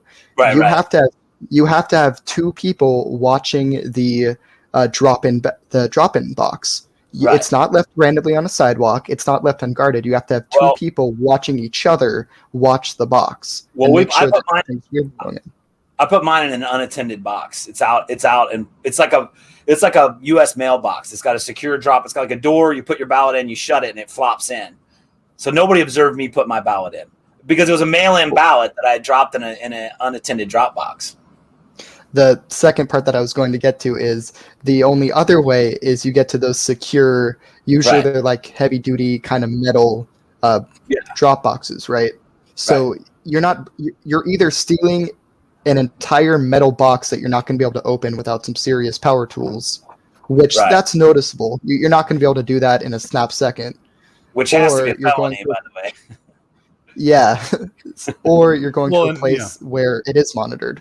So this idea that, it's going to get stolen, it's going to get changed, it's not happening. And plus, the John Lewis the Voting Rights Bill has provisions to make sure that the Republicans who are worried about their own votes can make sure they can check their ballot. One of the provisions is saying every single voting machine has to have a paper copy. So there's a trail. That's what the Republicans have been wanting. That's what this bill gives. Which my state has, as we've discussed before. You vote electronically, it prints a paper ballot that goes and gets driven into the big drum, that then gets electronically counted down at the place. So, I mean, I think most... Zach, you mentioned that you were a little reticent towards that. For the sake of security, we all want the most secure elections. We all want that. Do you feel like this is a mistake to give this in? Is this a power move that somehow will be exploited? No, I think it makes sense. Okay. I mean, if I was a voter, I'd want to see a paper ballot of my thing, right? Yeah. And California already does it. The way it works in California is you get like a prepaid kind of hotel key card looking thing. Yeah. that is done by the poll workers. So I've done that, where you type it up on the machine. Oh, did I disappear? No, you're You're there. flickering, but you're calculate it. still coming through. All right. You calculate it, you give it to the person, they go into the voting machine, they put it in, and their ballot comes up. They type, put all the things they want, then they click a button, and it prints out their ballot. So they have their physical ballot in front of them. They can check, make sure everything's correct. And if everything's correct, they go and drop it in. Not once in the entire day of working there did anyone have a problem with their ballot. So. Right. Because you can review it. You do all your voting right, and then it gives you your review ballot, and there's like a back button, and it's a very simple process. And by the way, if you guys haven't mailed in your ballot, I've said it before, I'm going to put the pitch out again. It was really nice to sit at my kitchen table and Google the people on the ballot, like the judges. Like, who knows who these judges are? Yeah. Well, you find there's this judge that far right groups have protested. So obviously, I vote for that person. And then you've got people that were in place by a Republican governor, but they've got very high praise. So they were put in by a Republican, but they're good judges. Maybe vote to retain them. So it was nice to actually have an opinion on every line of the ballot versus you go in there and all of a sudden it's like you're like, okay, president, yes, got it, president, vice president, senator, got it, House of Representatives, got it. Dog catcher. You're like, well, the Democrats have been at the top the whole time. So, I mean, you talk about uninformed voting. Yeah. Right. We've been living with all of these different mechanisms and means. And so I'm excited about this. And so I hope they blow right past it, the filibuster and somehow whatever, the reconciliation, and make it happen on any of these issues, including the immigration bill. It's just got to happen. Yeah. And another. Oh, go ahead. No, you go ahead, Zach. I was going to point out that another aspect of ending the filibuster is ending the protection that some of the more centrist Democrats get, because they can kind of hide behind these lines of, oh, this is unparliamentarian. Oh, I don't like how this is going. Or inverse, if they don't agree with the bill, they might still tactically vote for it, knowing that the Republicans kill it. So this is going to put real pressure on those like Joe Manchin or Kyrsten Sinema, who are more centrist Democrats. Yeah. And this is where when Luke Red Blue was with us, he read talked about profiles in courage, about the fact that at some point you have to stand up. It was not encouraging to see the way Manchin acted, but it was encouraging to see somehow they got the job done. So we're going to have to, play this dance. We don't want to lose West Virginia, which is true. We don't want to lose that seat, but we can't live as a hostage to tiptoeing around. And these have been very progressive bills. These have been very progressive moves that have been going forward. I think it's time to get more progressive now that we have passed this first, we're not past 100 days yet, but we're moving into it. And now it's time to really go forward from here. The 100 days just is kind of the plan to kick it off, but then the real work begins. And I think immigration will be a great place to spend a lot of political capital and hopefully get something done. It'll be a lasting legacy for this country. DC statehood, Marty. I mean, that's why it's so important. When you get DC statehood, Joe Manchin suddenly isn't as powerful as he once was. And same with Puerto Rican statehood. When you get both of those, Joe Manchin and Kyrsten Sinema, they're not as powerful as they once were. And if they want to actually play ball, they're going to have to start giving more concessions. Because right now, they're kind of dictating some of the terms here. For sure. Yeah, and I mean, to go back to what Marty said earlier about changing our posture, we need to start playing to win. I think we do need to stop worrying about, being nice and getting results. We need to just push forward and worry about getting results. Yeah, and I don't think anybody should buy anything the right will say about divisive actions in the Senate. I mean, the Senate is a parliamentary body. It has all the rules it needs. It doesn't need people being nice. That's not written into the Constitution. It's not written into the rules of the Congress. We have bills that if we have to pass every bill with Kamala breaking the tie, that's the process, y'all. It's not being divisive. Being divisive is when people go to CPAC and crack jokes and put act like COVID isn't real and make fun of the fact that they fled their state during a very serious situation that killed people. That's breaking unity. It's not breaking unity to disagree politically and push a bill through over objections of the other party. That's the way that Congress has always worked. Now there's civility in things. I mean, people shouldn't be calling each other names. Maybe you shouldn't be wearing like weird phrases on your mask or talking bad about people's children in the Congress. That might help build unity also. But that's always been there too. I mean, people are going to be assholes. And, I learned a long time ago, you let someone like Green say what she thinks and everyone's going to hear what she says and know she's an idiot. So that's right. She should be able to act like a fool. But that's right. That's not dividing the country to have someone call Green out for being a racist, sexist, transphobic asshole. That's what she is. We don't have to play nice with those people in Congress. That's right. Well, so here's the other piece. We have a situation where we have, because of the money, because of the power, because of wherever people's personal agendas are in the story, we have a situation where we have leaders, quote unquote leaders, that don't cause their people to move forward, don't expect anything of their people, don't lay out a plan for their people, but instead they take the role of leader. It's like being the leader of the anti-authoritarian kids. And so leading them is being it's like if you're the study hall teacher in the anti-authoritarian kids, God damn it, I can't talk tonight. Anti-authoritarian kids are in that class. They love you because you let them get by with fucking everything. Right. Right. So that's what a leader in the Republican Party has become. Principal comes by and the detention class is smoking pot. Yeah. And it's no big deal. And it's like, well, I'll stake my reputation on this class.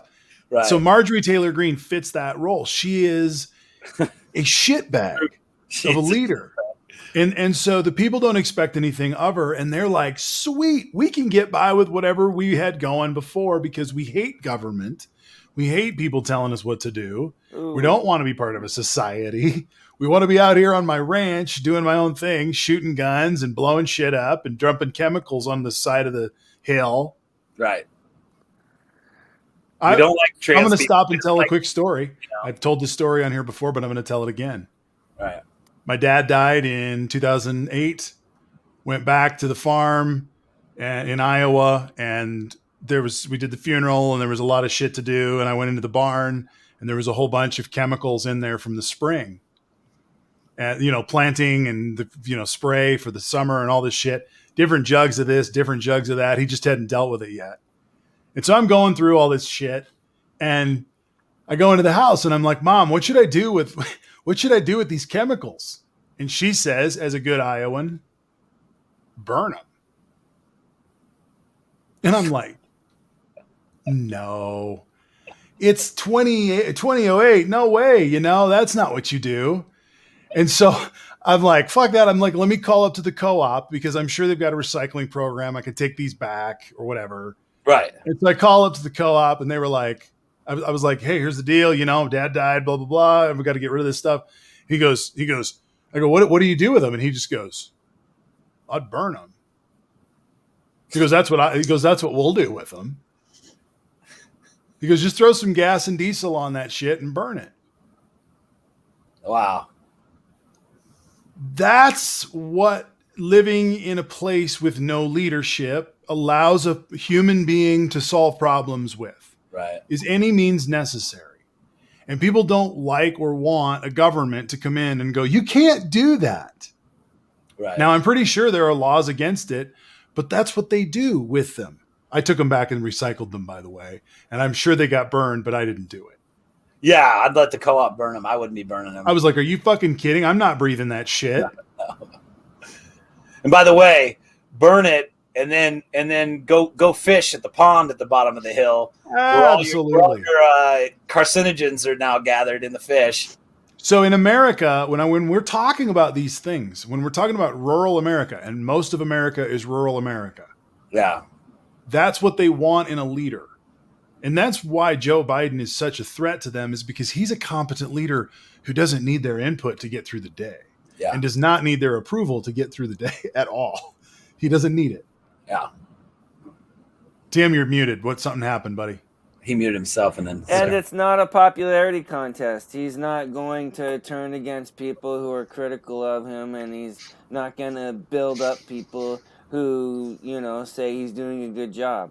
He's just going to focus on what's going to work best for the needs of the people. We have inspiring leaders on the left. Kamala Harris is an inspiring person. You might have disagreements with her. I think we all do at some point, but I mean, I agree. They're not low people. I mean, we have Muslims and homosexuals and all kinds of people on the Democratic side leading the way, helping define normal Americans. It's great.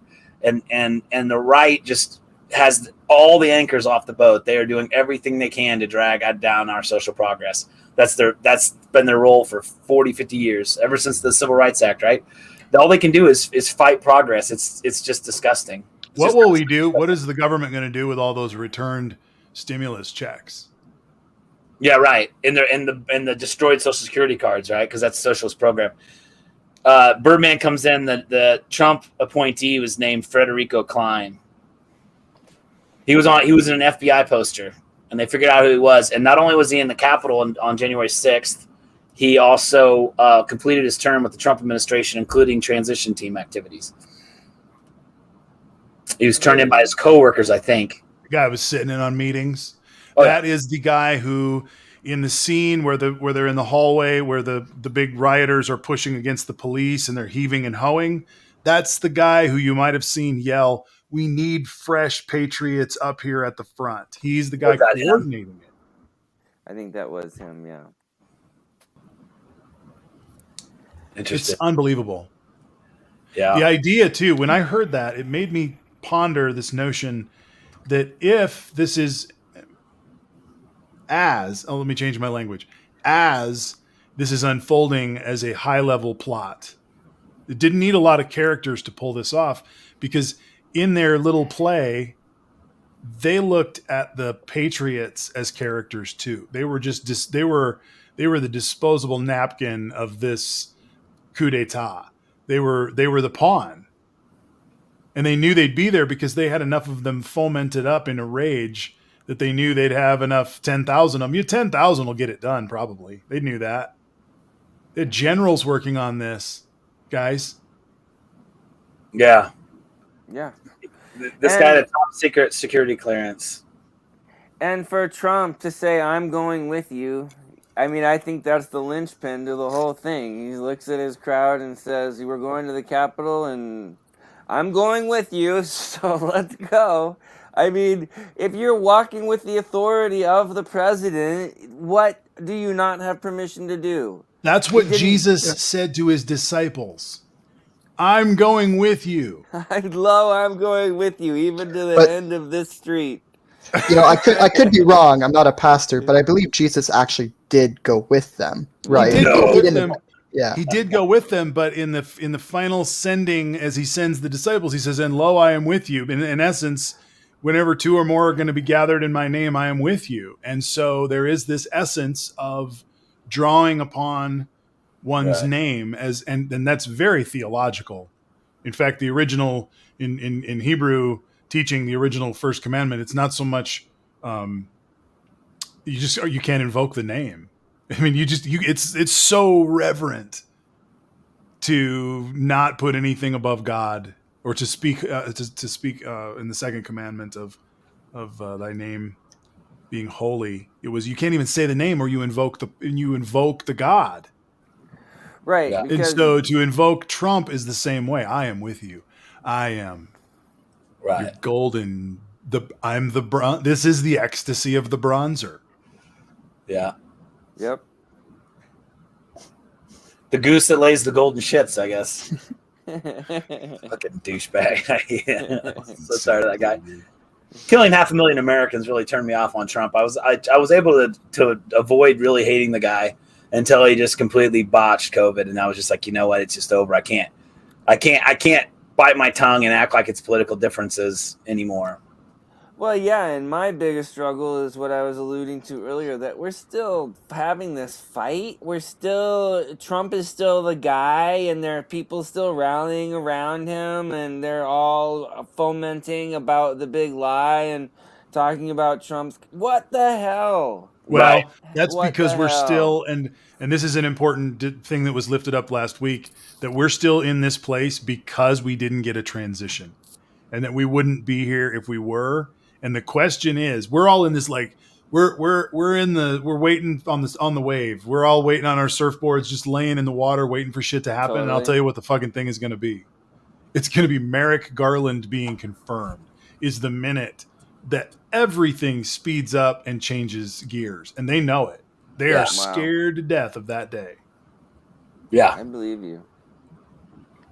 I mean, I think we're all on the same page. Our posture has to change. We have to move forward, and we have to move forward for real to win, not just to be like, oh, we think this is a good idea, but no, get the fuck out of the way because Let's talk about tired. this really quick. How do you all feel about Eric Swalwell's civil suit will fare? I don't know, but what I do know is discovery is why he's doing it. They are going to get to dig so deep into shit it's going to be amazing, and it's going to be one of the fastest ways to disclose evidence that will end up rolling other people in. It's like the ultimate private investigator move. Like you've got court mandate to get the information you're asking for. Yep. It's not good epic news for the Trump people. No, he can even withdraw the lawsuit before it goes to court because the discovery will be awesome. Yeah, and it's going to put everything on paper. You know what is? There's also a member of Congress who's collected up all the communications from all the different Congress people, like Hold the Line and all that other stuff. She's put together a big dossier on all that. So it's like as all this stuff firms up, like they're building basically Insurrectionpedia. And as they start getting, if they find that one link that brings it together, they're gonna all the strings will be connected. Like they're literally taking it's gonna be glorious. There's gonna be so many people go to jail. It's gonna be amazing. Now we sound like QAnon. I hope it's a couple Trumps. Well, yeah, isn't it crazy? Again, they become exactly what they claim they hate. They make this pedophilia, human trafficking, baby blood drinking cabal that's going to get totally destroyed in the storm, and then they storm the Capitol as a cabal that they all broke federal laws that are crystal clear, and they're all going to go to jail. It's just absolutely mind-boggling that they are so into cognitive dissonance that they literally thought they could break into the Capitol and assault Congress people, and it would just be like excused by the president, I guess. It's absolutely mind-boggling. Yeah, and it's like what I was saying earlier. When they hear the big lie, they hear it as the opposite of what we hear it as. And the same thing is true. They were so upset that we stole the election. So what are they going to do? They're going to literally break into the Capitol and try and steal the election.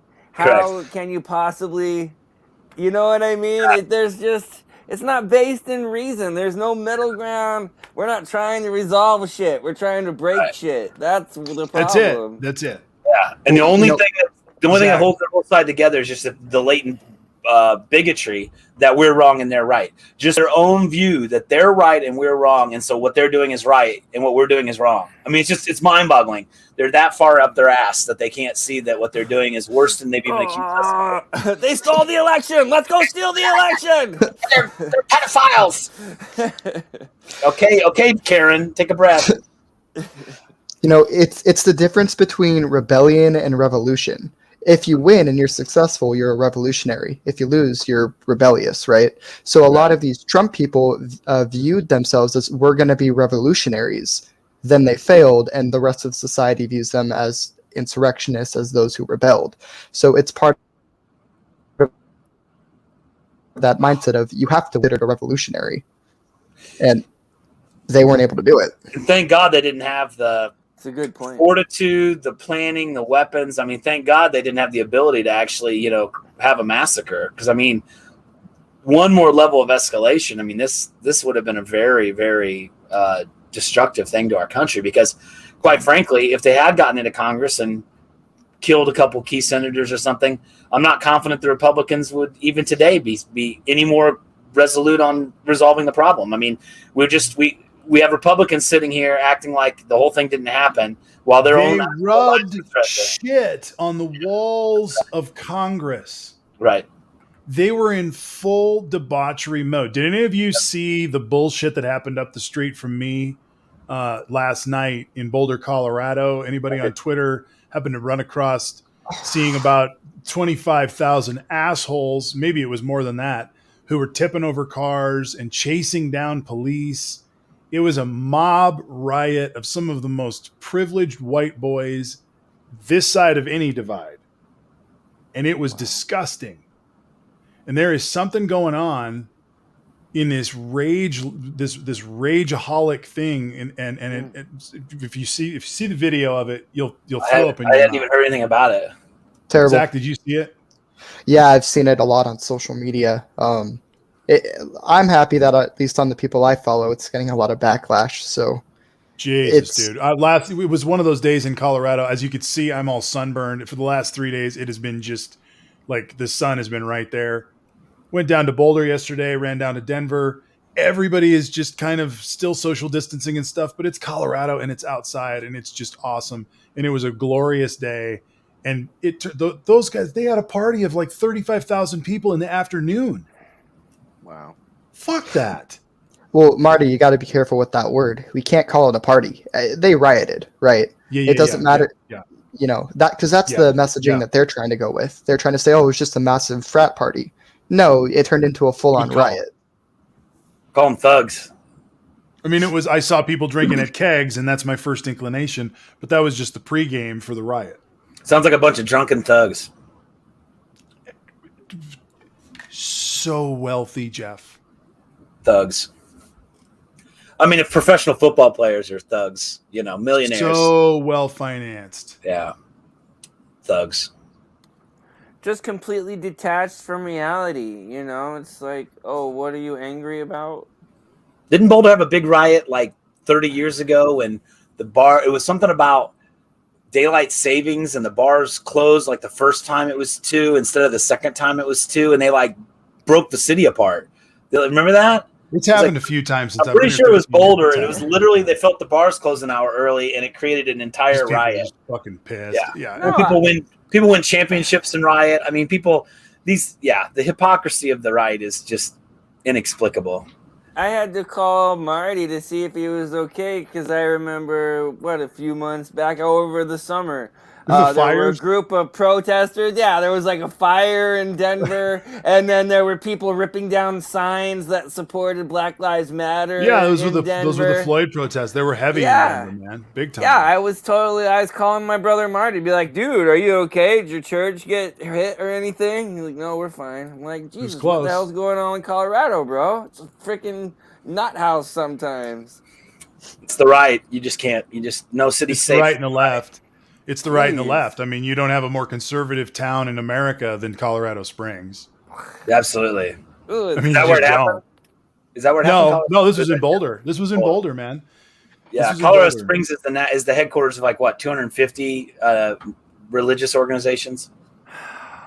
That's a very, very conservative town. Yeah, they call it God's country for a reason. and the Air Force Academy. So the drivers in that city are similar in that same. So either you're going to go see Jesus if you die, so no big deal, or you're a pilot and you don't give a fuck. So it's one of the two. And so driving in Colorado Springs is pretty crazy. Yes, it is. It is. It has a very California feel for the driving. Lots of big time full acceleration, stoplights and stuff. It's pretty fun.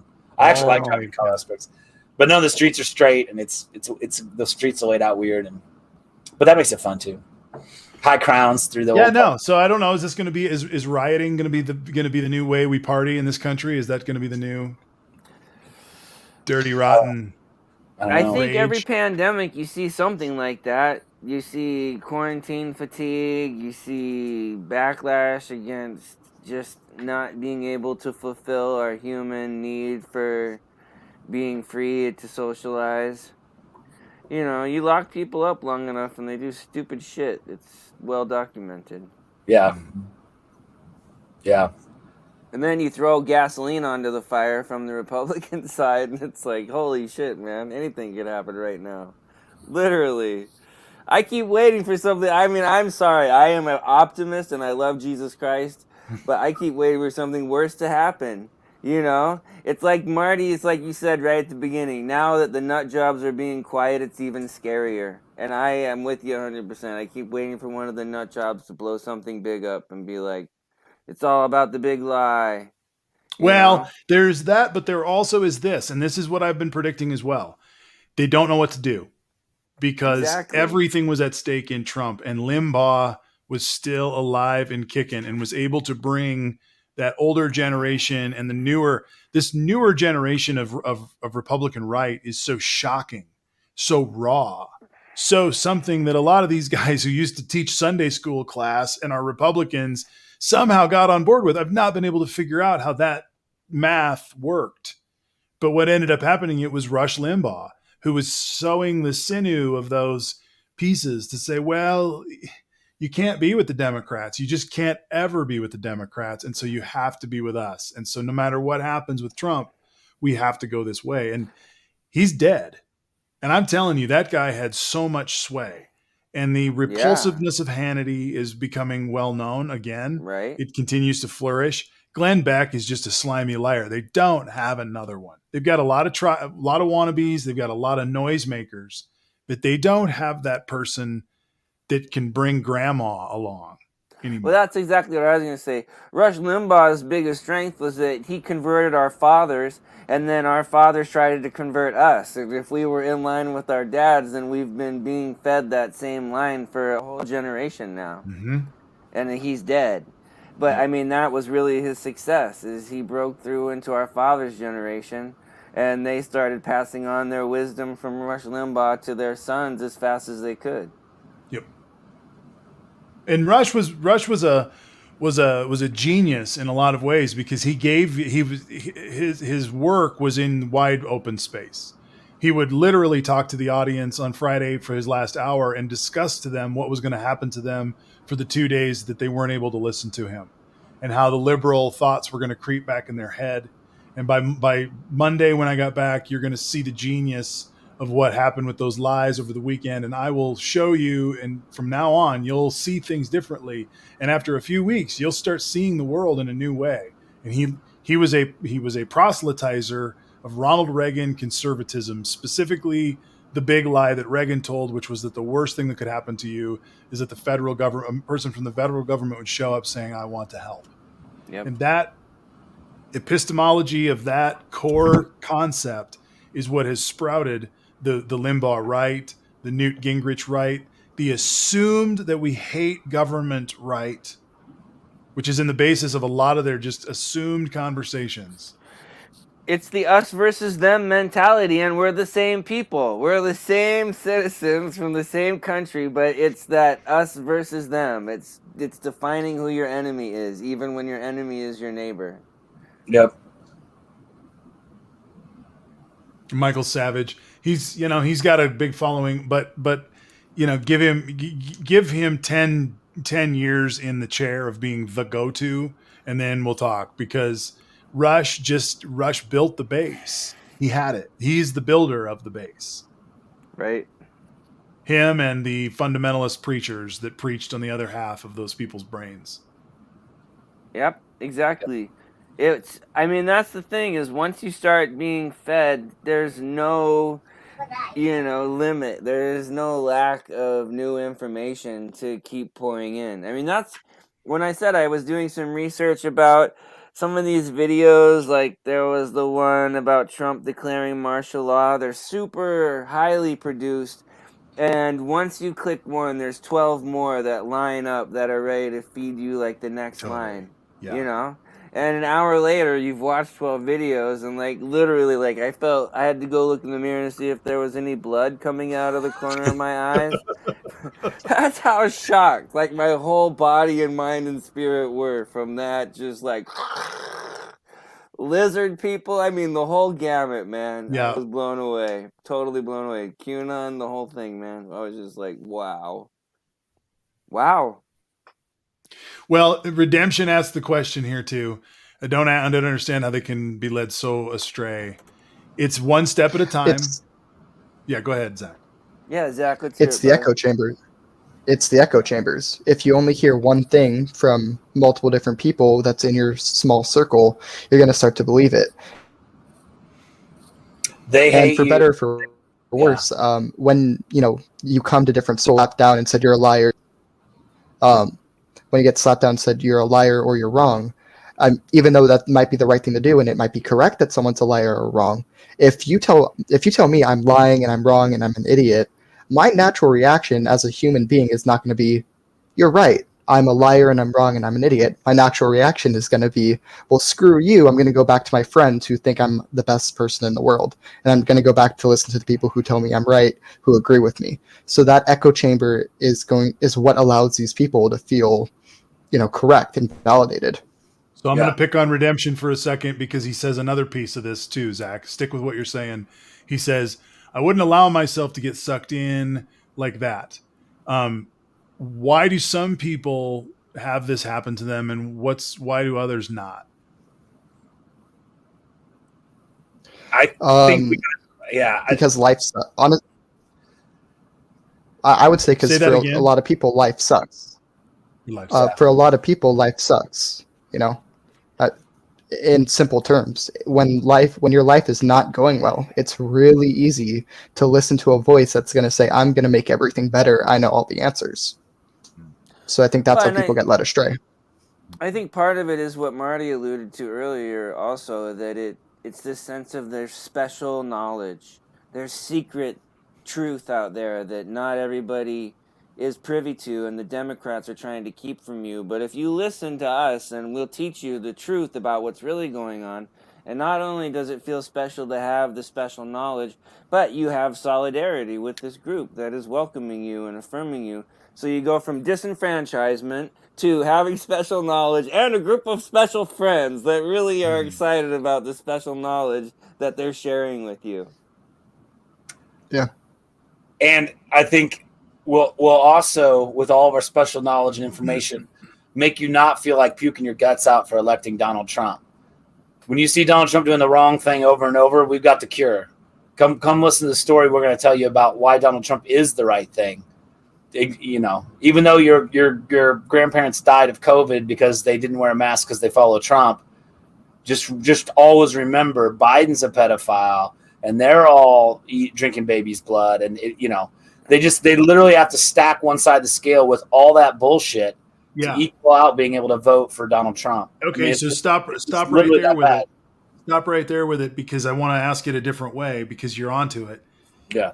Can you talk to me about tricks maybe that we've seen or things that we've seen? It seems like there's a different sort of positive reinforcement with MAGA in terms of group dynamic or group adulation, or you certainly don't want group scorn. Yeah. Yeah. I mean, one is that we are afraid to really reach out to people and be like, hey, come chat with us and join our cause, join our group. We're really reasonable and moderate, and we like to talk about centrist topics and see how we can bring people to the middle.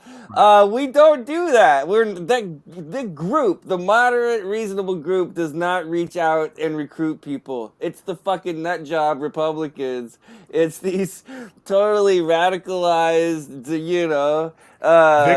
victims. Totally. They are the ones who are recruiting like crazy. They just see someone like just brush by their chat room and they're like, hey friend, Joey16, how are you? Man, I haven't seen you in here before. Tell me about yourself. Boom, right away. And that's not an exaggeration.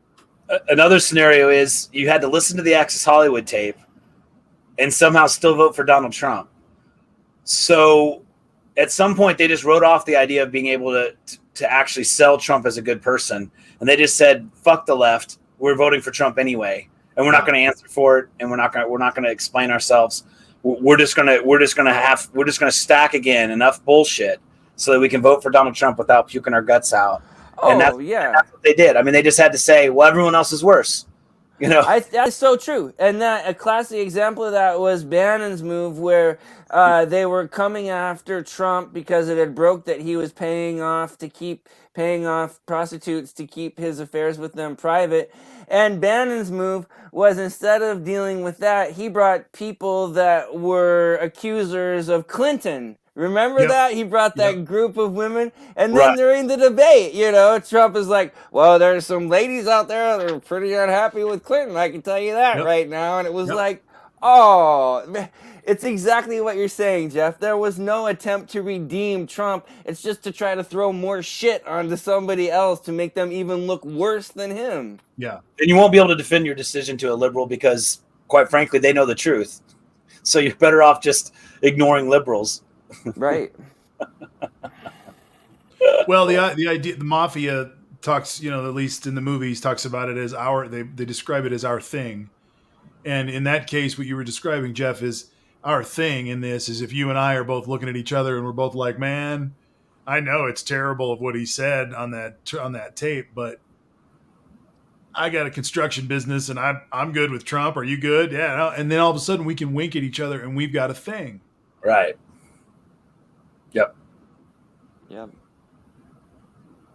Yep. And when you have a thing, then you have something to protect. Then you have something to rally to people on your side about and rally against others. So that's where the owning the libtards becomes the common national pastime for MAGA is they're doing the Lord's work. They're doing the bronzers' work by just picking fights, just coming in and killing periscopes that were having positive success over and over again. How many years did we watch that before we started to be like, wait a minute, this is happening all the time? Right? Yeah. Right. Yeah. I mean, they have to sleep at night, right? So, I mean, they can't embrace reality. Some seem like they can scope for 20 hours at a time.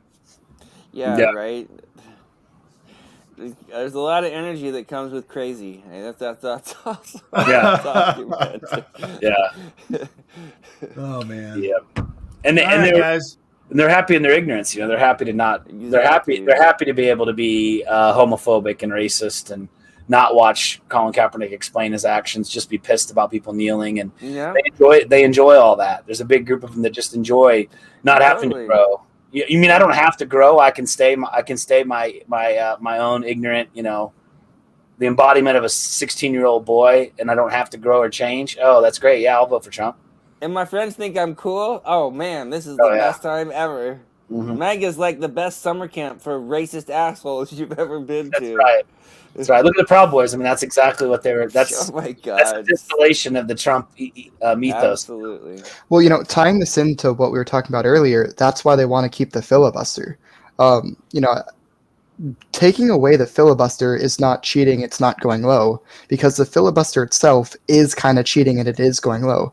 Think about the times it's been used in history. It's been used to block civil rights acts. It's been used to stop us from giving support to our troops in World War I. I mean, it's been used for terrible reasons. The filibuster itself is kind of part of what Jeff is talking about. It's part of this unwillingness to grow, this hatred, this trying to stay within their own circles, right? So this is why getting rid of the filibuster and allowing Joe Biden to lead the way he was elected to lead is the best thing the Democrats can do, in my opinion. I've started using the quote, elections have consequences. They like to use that one on us for 4 years. So I've started using that one too. I agree 100%. It's true, whoever says it. Yep. Elections have consequences. Elections have consequences. And it was a fair election because Donald Trump did a full investigation into election fairness in 2017 and found nothing. So there you go. Your own president told you it's fair. And then until he lost, of course. And even if he won, he would say it was unfair because that's what he did in 2016. He won and he still said it was rigged. Yeah. I just cannot wait as the bricks start falling out of the Trump Tower, as this guy starts to fall like a tree in the woods, watching the whole Republican Party get totally drug underwater by him. I am ecstatic. Yep. And I will remind each of them every day on Twitter if I have to that they're Trump-publicans and they cater to this man who turns out to be a rapist and a tax evader and all the other things he's going to get in trouble for. Yep. And their pride in sticking with him is going to become weirdly problematic in social circumstances in ways that are going to be lasting. It's going to, that because I see guys. I was driving on the interstate yesterday, and I've got people are driving around with Trump on their bumper sticker, full tilt. I'm like, okay. I mean, and the three. I see a lot of that in Colorado. I see a lot of the three. The Proud Boys, the whatever the Oath Keeper shit. I don't see that much in Wichita. I don't see think. a lot of that. It's really frightening. Yeah, it'd be a shame if that guy's tires went flat while he's in the grocery store. I mean, it's It'd be a shame. It's more than one guy, I'll tell you There's that. a lot going on. That's, it's escalated. The whole thing is escalated. That's the reality. Yeah. I think we know it. I think the Republicans have escalated it. I think the Democrats know it. I think that we're going to play harder ball moving forward because we have to. Yep. Well, the way you do it is you just keep winning. That's right. You just keep fucking scoring touchdowns, man. Yep. Right. And the Republicans did us a favor by showing us they absolutely do not want to work with us, and they don't give a shit whether it's for the good of the people or not, because that gives us permission to just move ahead. Let's just move ahead fast and strong and clear. Yep. We tried. Go for the victory. Yep. We tried. You guys, a couple of you were rational during the impeachment and voted to impeach him, which was great. Thank you, the couple of you that used your brains. Then you got censured by your state parties. Everyone keeps bowing to Trump, and you won't help us with legislative goals. So yeah, we're just gonna go. We're just gonna go 50 plus Kamala for the rest of the 4 years. 50 so plus, baby. Let's do it as long as we can. Let's go. And here's the crazy piece: that just to throw this in the face of any Trump voter. Here we go. You ready? This is whack. 44% of Republicans support this COVID relief bill, and 44% of Republicans at this point have a semi-favorable view. Some are more favorable than others of Joe Biden. He's got a 60% overall favorable. That's people that are like favorable. 60. Yeah, that's very good. Do you know what that number means? That's a mandate. Yeah. That's a big old mandate. That's more of a mandate than he had when he won the election. And there's a lot of reasons for that. But this is going to be I'm really excited about this spring. You're right. Well, that's how far we've got just from the initial success. Let's see how much further we can go building on success. Mm-hmm. Yep. Because I still think that there's going to be landmine explosions in the Republican Party that they are not going to be able to hold it together through. I think things are coming. Bills will be passed that will be put in place that are going to force people to just vote against things they've said so many times. That's the other thing they're doing. They're just fucking working them. Yeah. They're doing it the worst possible way. You've got this cancer that is Trump. They had their Brutus moment they could have done with January 6th. No problem. They could have gotten rid of him and moved on. They didn't want to do that. So now what's happened is you've got Liz Cheney, maybe Cassidy at times. You've got certain Republicans that are starting to kind of say, I'm not sure I'm down. So as the Trump Titanic starts to sink, people are going to start fleeing the ship, right? And there's going to be more of these moderate Republicans that are going to start sliding.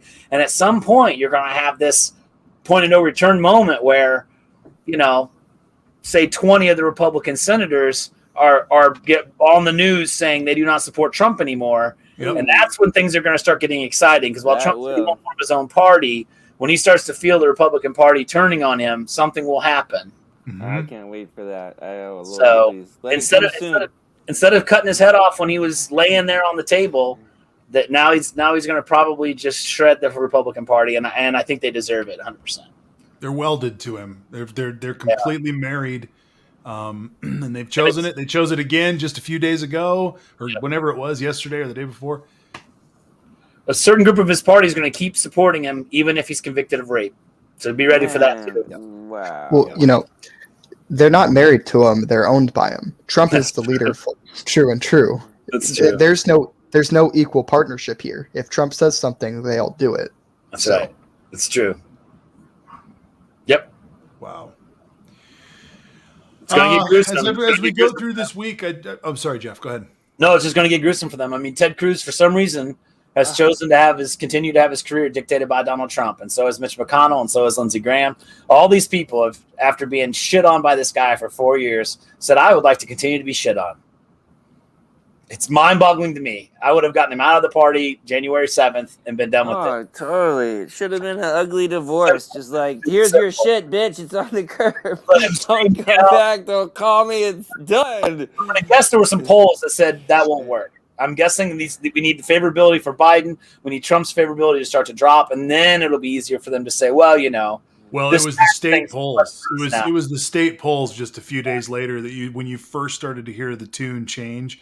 Because if you go back to that moment, let's go back to that drunken moment with Lindsey Graham, who was like, it's been a good ride with old Trumpy, and now we're done. I mean, it was like this moment where we're like, oh my God, it's really melting before our eyes. And he got freaking slapped. That lasted as long as a sugar high, man. He's like, I tried to help him. Everybody knows I tried, but now I'm just saying it's time to move forward. It's over, y'all. And then the next day he's like, it's not over. It's not over. I'm sorry, Mr. Trump. I didn't mean it.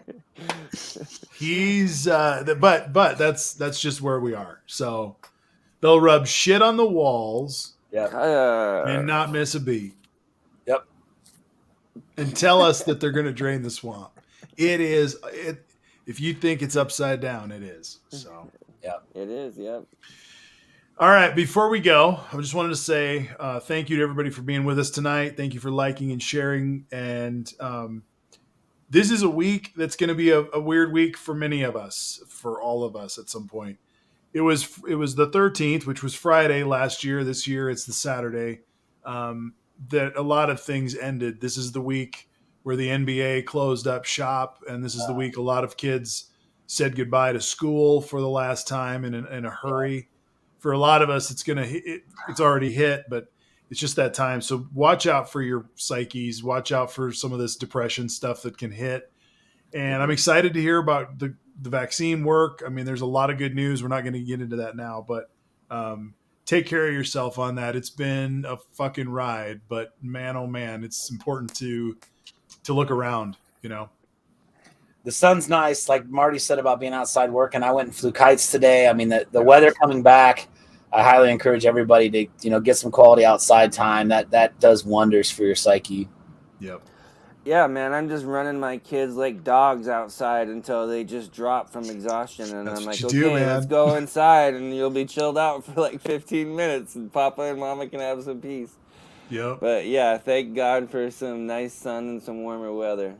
Heck yeah. Yep. All right, everybody, have a good night. Thanks for being with us on America Heals. Zach, thanks for jumping in, brother. Yeah, Zach, thank you for being in. Thanks for having me. Thank you for helping us get through the play reading. I mean, that was world-class stuff. So we've made news tonight. I imagine when we close up, there will be hundreds of thousands of requests. But that's totally. So. Also, just again, thanks for breaking down the filibuster for me, both Jeff and Zach. You know, it's like it's a complicated, you know, topic, and it's good to get a handle on it. So thank you. And it's important to know what we're arguing about. It is important to understand. I am 100% there. I agree. Yep. Rock on. All right, party people. Check in later. Guys. See you soon. See you Thursday. And Jeff, I'll be there. The last two I failed, but I'll be there. It's okay. Peace. Stuff happens.